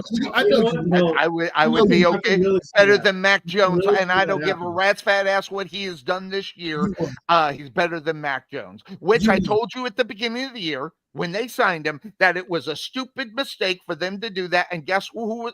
By the way, who was right about that? Oh, that's right, me. I was 100% correct on that. Well, you saying next year the Jaguars sign Kirk Cousins, they win the AFC South? Without question.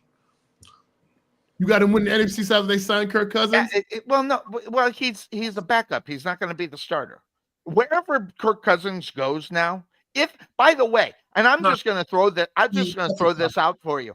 I don't think he goes anywhere. To be honest, Kirk Cousins is done, and I'm going to tell you the reason why. All the moving that they've done from Washington to Minnesota and now to Atlanta. The family for his wife is in Atlanta. He's got family down there. I don't think he's going to pick up him and his 7 kids to go to another place. I don't think it's going to happen. No, I think Kirk Cousins. Listen, he doesn't need any money. I don't think he goes anywhere. I think they cut him, and he doesn't. I don't think he goes anywhere. I don't think he plays anymore. I think he's done.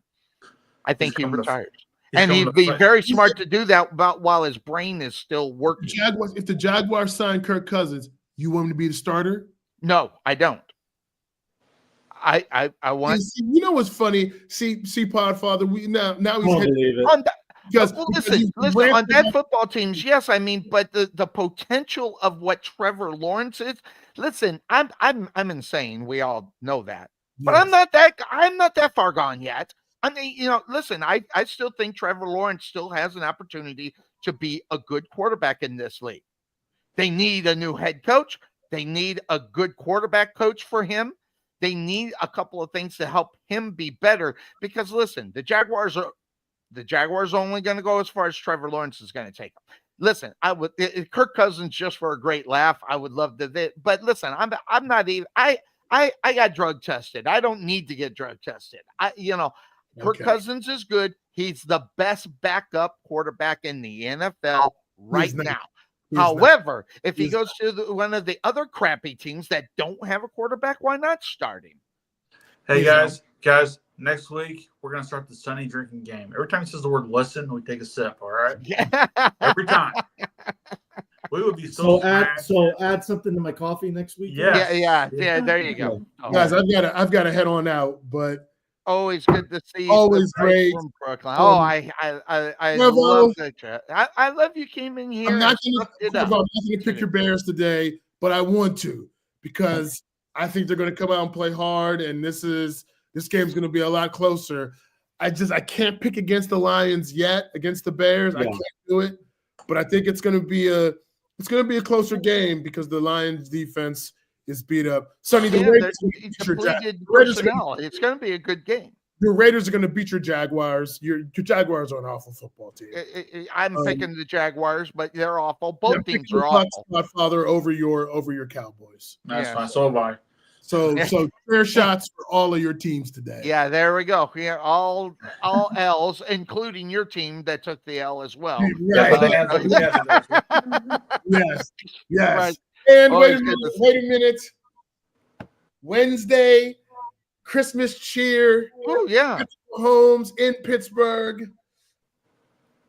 I don't have any status on anything, but I'm not going to be a homer. I'm actually going to have to pick the Chiefs, and it pains me to say it. You just can't pick against. You can't pick against the Kansas City Chiefs. They get the win, they'll end up taking the A. Beat up in the secondary. Mahomes going against those young guys. They find a way to get it done, but I'm hoping I'm wrong, and I'm hoping Pittsburgh can pull out the win. What about the other game? What's your game?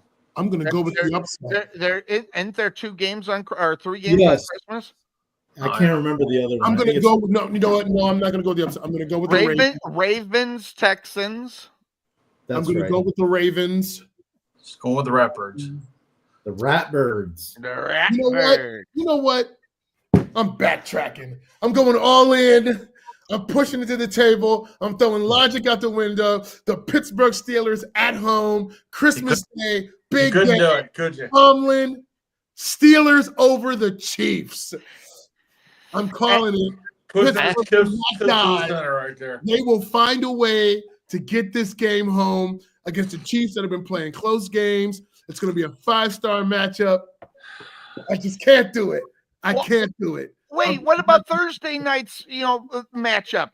The Bears and the Seattle Seahawks. The Seahawks. All right, I'm going with that, and then I'm going with the Ratbirds I'm going with the Ratbirds on Wednesday. Heather, I wish you nothing but coal in your stockings for picking. All right, Brian. So it's good to see you. Thanks for joining us here on the Couch Potato Sports Show each and every week. The best smile on the internet joins us, so we're all set and ready to go. Yours is not even close. Your smile don't even match your face unless it's evil like that, right? That's the evil look right there. So the eyes, he's got the big eyes. You know who that reminds me of? Who's that wrestler? The one that was married to that guy to Nancy. The one that was married to Nancy before Chris she Benoit? married. No, before Chris Benoit. Oh, Kevin Sullivan. Yeah, that you almost spit an image of Kevin Sullivan when you did Sir, that. well, I can't call him up to come kill you because he's dead too. So Yeah. Well, he just passed recently. yeah. So anyway, that being said, of course, that's the name of this show. We're we're gonna hop onto this one. Atlanta and the New York Giants in Atlanta. New quarterback. All set. Oh, my Kirk cousin, he is gone for the rest of the year as they'll Your boy. unless the rookie gets hurt, we won't see Kirk. What's your take up on this one, Cuervo? Who you got in this one? I think the Falcons will win. But yeah, that's going to be the biggest thing I want to see is how Penix does. I actually picked him up, but then I decided to drop him because I was like, no, I'm not feeling it. Because I was thinking about use him too. Be a great game to use them too. Yeah. The Giants are like, yeah, they're a bad team. Yeah, really God, they're both of them are bad. So and terrible. But Charles Barkley, terrible. Yeah, completely terrible. You're right about that. That having been said, the Giants are in disarray as an organization. Okay, so never mind what's out on the football field. That's bad enough. But here's my wondering. I think I don't know what the Podfather would think, but Dable's job is in a lot of trouble. And I wonder, I mean, would you be okay with Dable heading over to the Dallas Cowboys? Is that a big enough name for you to bring him out there? Never mind, it's in the same division, so he knows the Giants, he knows the Eagles. Is that an upgrade? I think any halfway decent name is an upgrade. I really do. Based upon Dable as what, the offensive coordinator or the head coach? Bring him on in. Figure out what's going on. He can be a great yes man. I mean, so I would think he could be anyway. Because Dable's going to get fired. Okay, Dable's going to be one of the Black Monday victims, if not sooner. You know what? I think I'll say this. If Dallas can figure out the running game, Podfather. Which I'm giving the running back total credit. He's doing a really good job right now. Oh, Dowdle? Yeah. He's a good fill-in, but I don't want you to cream your pants too bad, but could you imagine the Dallas Cowboys drafting the Boise State running back Genty? What would you think of that? Behind this offensive line? What's up? Behind this offensive line? I mean, I would rather taking a flyer on Derrick Henry. Well, I don't know if Baltimore's going to. Derrick Henry ain't going nowhere, is he? I mean, no, I know, but when he was free in the offseason this past year, I would have taken a flyer on him. Yeah, everybody would have, and Jerry's being deeply criticized for not. So you're more focused on fixing the offensive line. No, I think if the Cowboys they'll have a top 15 draft choice for sure, right? I mean, if they finish 6-11 or whatnot, they'll be in the top 15, right? Then they're gonna have to get a nice position player. Like a nice who's A, going to put butts in the seats, B, who's going to be a game breaker, but also someone's going to be able to fit in this offensive line and be able to do some shit because, the guy from Boise State, yeah, he can run, no doubt about it. But he's running for his life in this offensive line. So, but you also got to replace a Hall of Famer in Zach Martin. So I get what you're saying. Yeah. Here's what I've been saying for years, and Cuervo can attest to it. When the Dallas Cowboys don't draft an offensive lineman based upon their personnel, right now, they got their $60 million quarterback. If they don't go offensive line, regardless of where they are, and get the best one or trade up to get one of the best ones, it is a huge mistake for the Dallas Cowboys. Their position players they can fill with a free agent, and I'm sorry. But their biggest hole, and you even said it, is offensive linemen. Dave, got to go offensive linemen. And if they were smart, they do it for the next 3 years. Sonny, remember, they drafted an offensive lineman in the first round this year, and he can't even find his way onto the field right now. Well, that part you're going to have to figure out, but they still need to address it. Just They, because you they, miss they, one they, time, they, just they do because you need miss to, on they do one need to time, you address gotta it. still gotta They, fill the hole. Sonny, they do need to address it for sure. But I think you can also address it within the next second or third round too. In second and third round, offensive linemen are usually hit or miss. When they got who they got last year, they thought they got. And by the way, listen. Every analyst said that was the guy. That's a good guy. That's a guy. Every analyst said that was a good guy. That's what they need to do because listen, I completely get it. But when you're the Dallas Cowboys with the $60 million quarterback, you need to protect him first and foremost. You do that in the draft, especially for the next couple of years. Then you also go get a couple of retreads to try to figure out what you're going to do to protect him because this team is only going to go as far as Dak Prescott's going to be. And if you don't protect him, they're not going anywhere. Now, granted, that I've been saying this for years and they haven't done it. So I think I'm right. Well, there's that. Yeah, say or there's that. Just so, but yeah, but love it. But By the way, going back to the Falcons Giants. and Giants, Yeah. they could, the Falcons found the best time to start their rookie quarterback. I agree. Because this game, no expectations, no really big expectations. Let's get him out there on the field, see how he plays against a team that's not that great, and let's see what he can do. Mm-hmm. And if he goes out there and throws 3 interceptions and looks like shit, then in comes Kirk Cousins. You know? And they're one game behind in that division of football. They're only one game behind. Why not? See, I agree with you 100%. Kirk Cousins obviously not playing well.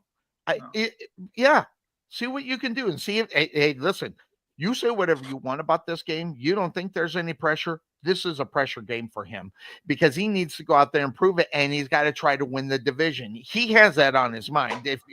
I think this is a pressure game. Cuervo, is this a pressure game for him, or is it? You think he's like the Podfather says, he's nothing to lose?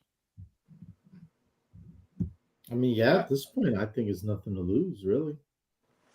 They're one game out first place. That's something to lose. But they're playing the Giants. Yeah, I get Giants it. aren't that great. Yeah, but you really got to truly see what you have in Penix.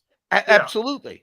Exactly. So this is a pressure game for him. I'm sorry, this is a real pressure game for this guy to step in. So you get a couple of things on it. Number one, if he goes in there and manages that game, regardless if it's the Giants, and plays really good, that guy's got moxie. And listen, as far as that's concerned, only one game back in the NFC. So I'll say whatever you want. If they win the division, they're in the freaking playoffs. This is a pressure game for this guy to step in and try to do this. Well, okay, so from a team standpoint, yes, you're right, Sonny. It's a game that they have to win to stay with Tampa. Right. All right. Especially if the Cowboys beat the Tampa Bay Buccaneers today. Which I doubt that'll happen, but at the same time, though, this is the perfect game for Penix to come in because they're a much better team than the Giants. So you have room. You have that room for error, so to speak. Yeah, you got more room to play off of. You can take chances on certain things and still be able to win the game. You take deep shots. You can try plays you haven't tried with Kirk Cousins since the guy moves at the speed of snail. Yeah. Right. But Penix is a completely different guy. Absolutely. You can open up the playbook a little bit more. You can try a little bit more RPO, a little more option type plays, just do different stuff that you have with a more mobile quarterback. So I think, and if the Falcons find themselves in a situation where, they're down 3, whatever, then they can go back to, what their bread and butter is and get down there, put up 6 and, they'll still win the game, but I think there's a opportunity to see what Penix can do, and still win the football game. Absolutely, but it's still a pressure game. You want that young kid to go out with some confidence because imagine you lose to the Giants. That I think that kind of that could leave a little residue. First of all, I'm gonna clarify one thing. When I mean pressure game, I mean it's not a make or break game for Penix. It's a game for him to go out there and say, "Look, I'm gonna be your quarterback moving forward. now I'm going to get my feet wet and see what happens kind of game. And, if he throws 3 interceptions and everything and they have to yank him because of that, clearly he's got to do some more maturing, and learn from a veteran, like I said about Justin Fields learning from Russell Wilson earlier in the year. So, if he comes out now, it'll be interesting to see how he does as a quarterback. Does he dink and dunk every pass? Does he throw over the middle for 15 yards? Does he throw the ball down the field? How does he command the offense? Now, does he have a firm grasp of how to move the ball forward as opposed to run for his life? That'll be the most interesting thing about his play today, especially against a team like the Giants, who, again, aren't that great. So, I mean, I get when you're saying pressure cooker for him. Mm-hmm. I look at it more like this is a test, not the test, but a test. Right. Let's see where you're at. You're a rookie. We didn't start you in the beginning of the year. We brought in a free agent, paid him a lot more money than paying you right now. We want to get you ready for down the road. Let's see if that down the road is today, not next year. Well, the great thing about that is yes, we want to see what you got for the future, but if he can actually figure out a way to get in there and get them into the playoffs, it's just that's and listen, I'm not saying the pressure is a bad thing. I think in reality, especially in this case, pressure is a good thing.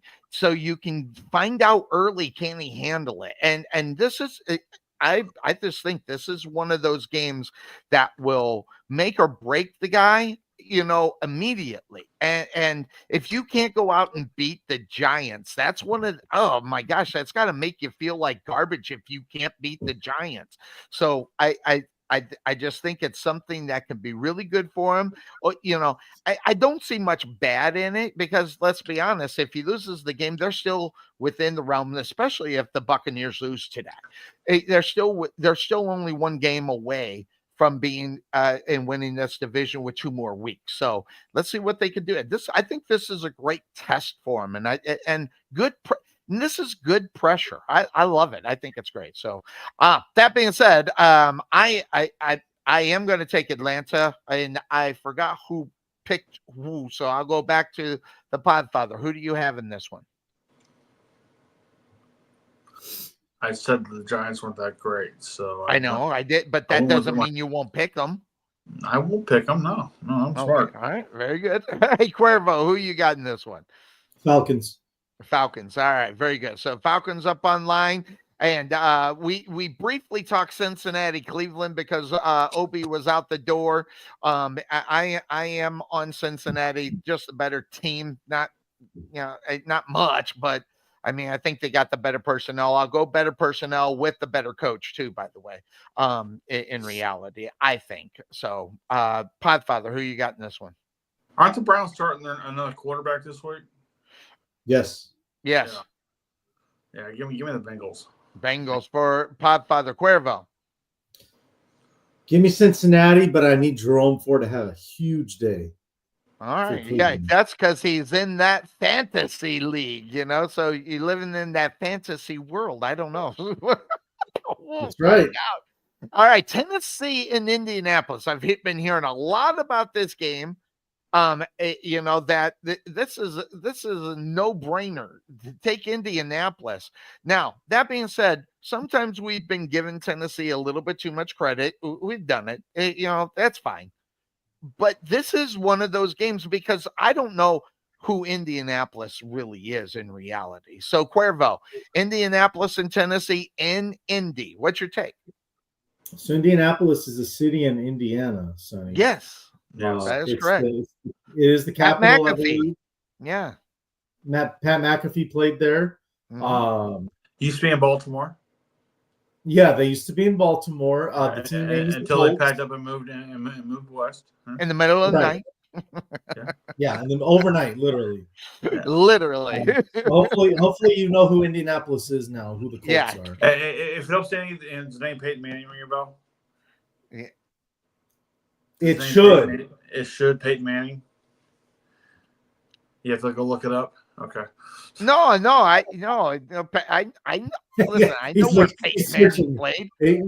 I'm saying, is it P-A or P-A? It's Peyton. Peyton. Peyton.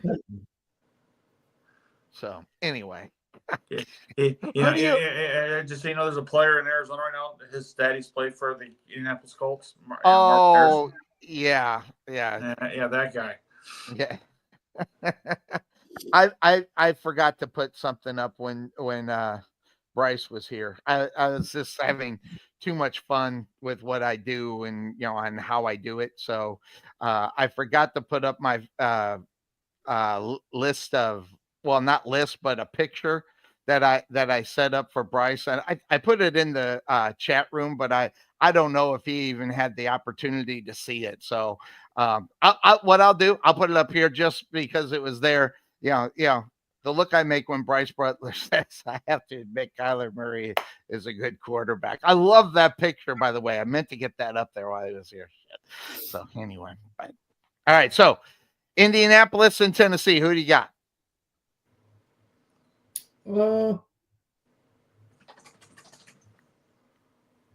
That's a tough one. I think I'm gonna wait. Who did I pick in the pick 'em? That's a good way to measure. Yeah, I don't know who you picked. I can't see your picks. So I took the Colts. So yeah, I'll stick with Indianapolis. yeah, I'm on the Colts. I don't know. Podfather, what you got? Colts.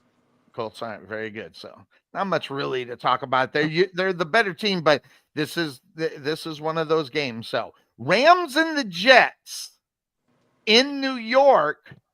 Rams, I don't know what I think of the Rams. I don't know if they're good, bad. I think they're indifferent. I can't decide. So, Podfather, are the Rams good or are they indifferent? Because I don't think they're bad. They're not bad. They're not great, but they're not bad. The bad thing is about that whole division is that everybody thought the Niners were going to be the team, and look at them now. Yep. So, the Rams are the front runners. Which I think one of us said that. It wasn't me, but I think one of us said that at the beginning of the season. The Rams will be the team to beat in the West. I can't imagine who said that. It might have been Sonny, actually. It wasn't me. I don't think I could have been that smart. I mean, you're the same person. I picked the Dallas Cowboys to win the East this year. So how's that working out for you? There you go. Yeah, looking pretty good. But no, look, the Jets are in disarray. Now they might get a win here or there. They haven't stopped playing, but they're still in disarray. And the Rams, they seem to be more focused. That they have a goal right now: win the West. Get into the conversation. Jets don't even have that conversation right now. They've already been eliminated. So give me the Rams. Right. Guys, can you even imagine? The 49ers are pretty much eliminated. Any of the other teams in the NFC win today, they're done. So, Jesus, it's just like I can't believe that ended up happening, especially Seattle. How the mighty has fallen. It's so weird. Yeah, especially with the personnel and the injuries to key personnel too. It's just incredible what has happened. But that being said, when I look at this game and I, look at the Rams and the Jets won last week. I don't know if anybody cares and see, but the Rams need this game. I'm going to go with the team that needs the game. And so I'm going to go Rams in this one. Who are you going to go, Cuervo? Rams. Podfather. I already said the Rams. Thanks for listening. I got my music on. I had to get it. Well, don't listen to your music, sir. Listen to the Podfather. So, all right. That being said, Cousins on his mind. Yeah, I got 4 different things going on. You got jingle bells going on in your head right now. Stop it. Hey. So Philadelphia, Washington, I think might be the best game. Kind of put Sonny Santa to the side. Okay, I can't because that's a big one for me tonight. Not just for tonight. Tonight. Yeah, right now you got to be the couch potato. That's what you need to whatever the word is, put that one thing aside and then work. Can't do that. This can't right do here. That. Because you like the hand games doing what they are. Oh yeah. Anyway, that said, the best game of the week might be the Washington-Philadelphia game. It might be the best game of the week. I don't know, but what this one really has me confused is the home field advantage. Is there going to be a home field advantage for Washington in this game? This is not a rabid fan base like it used to be when they were the Redskins. Okay, the fan base is not there anymore per se. But pretty damn good football team, Podfather. So looking at this game, what are you looking at in this one? As much as this pains me to say, like it's like taking this nail right here and just stabbing it in my heart. The Eagles are a better team. The Eagles are a better team, and Jalen Hurts, as long as he doesn't make mistakes, he's doing what is being serviceable enough for him to get by.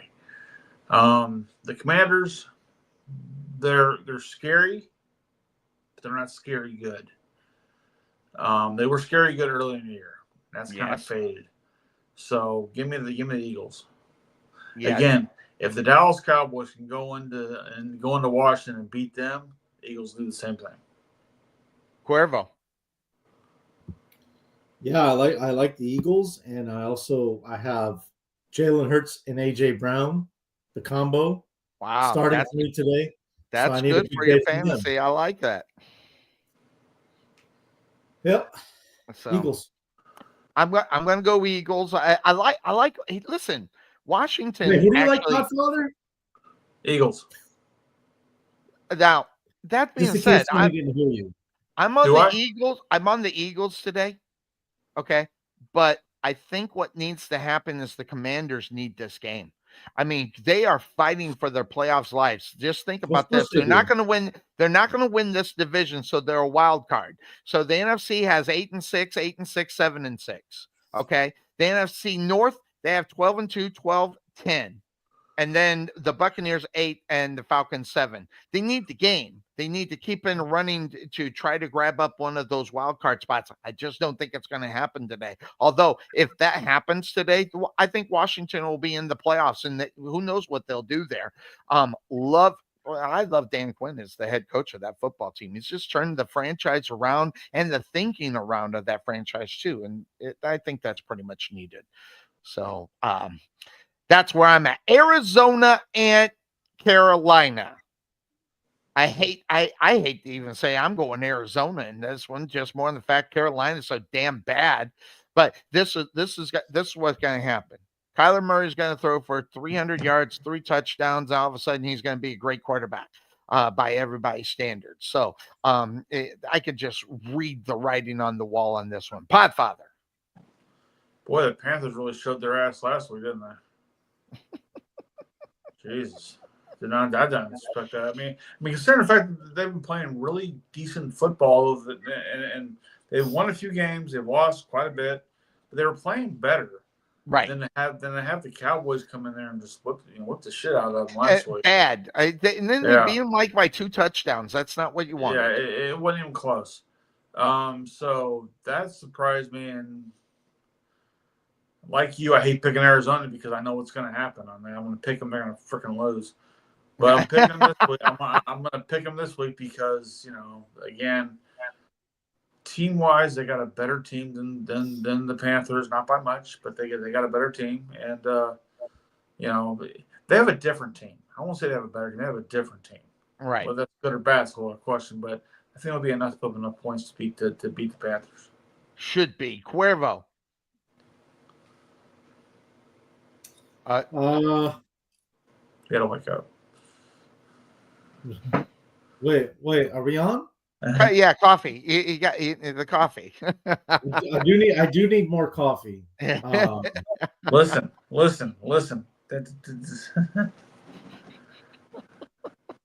Next week. Wait, what? Next week we're going to put a listen drinking game. Every time Sonny says listen, we start. Yeah, every time I say listen, you're going to drink. I get it. The listen game. Yeah. Yes. Exactly. Drinking. Arizona. All right. So here's what we are going to do. Okay.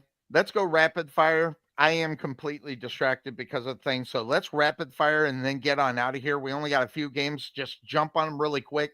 And then you can get more coffee and move on. Minnesota and Seattle, another good game today. I am on Minnesota. I don't trust Seattle to come in and have a big game. So I'm on Minnesota. Cuervo. Yeah, Vikings. Vikings. Gotcha. Anything to say about it per se or no? I hope the defense plays well. Yep.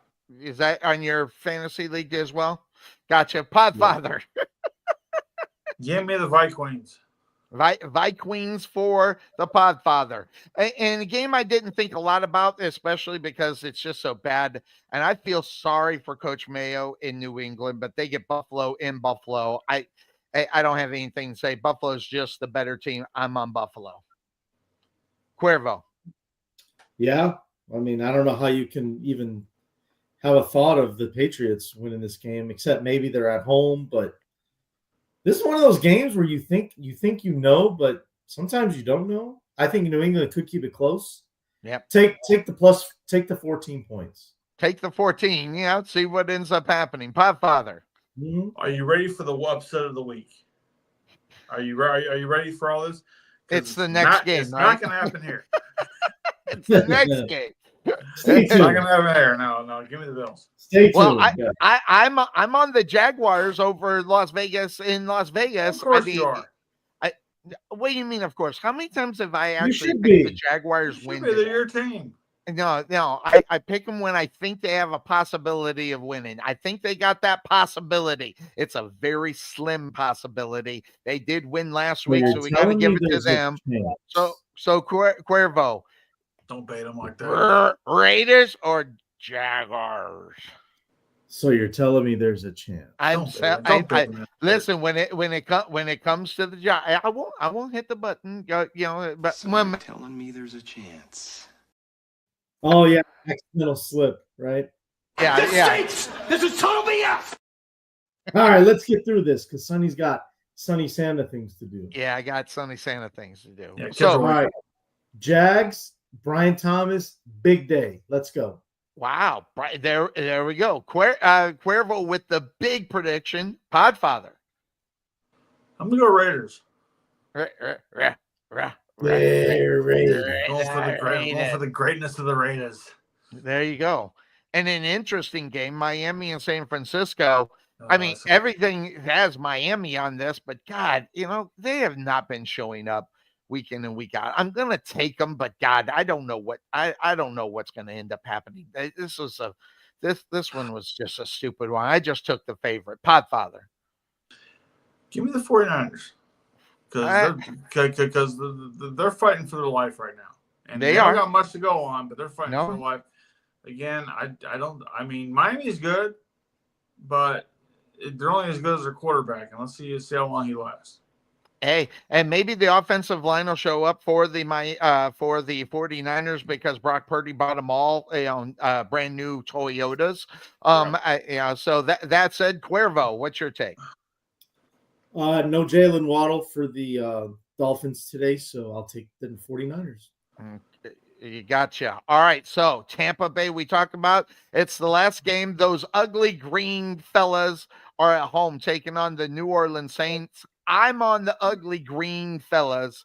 They need this. They just need to keep momentum going and say whatever you want. I mean, New Orleans is not a great football team, but this is a good test for them going into it. So, go ahead and give me the ugly green guys there. Podfather. I'm going against the Saints. Okay, so there's some mad respect there for you, Cuervo. He's I going like against the Saints. So who do you have in this one? Yeah, the Saints will not win. Saints will The lose. Saints will not Monday win. night. All right, very good.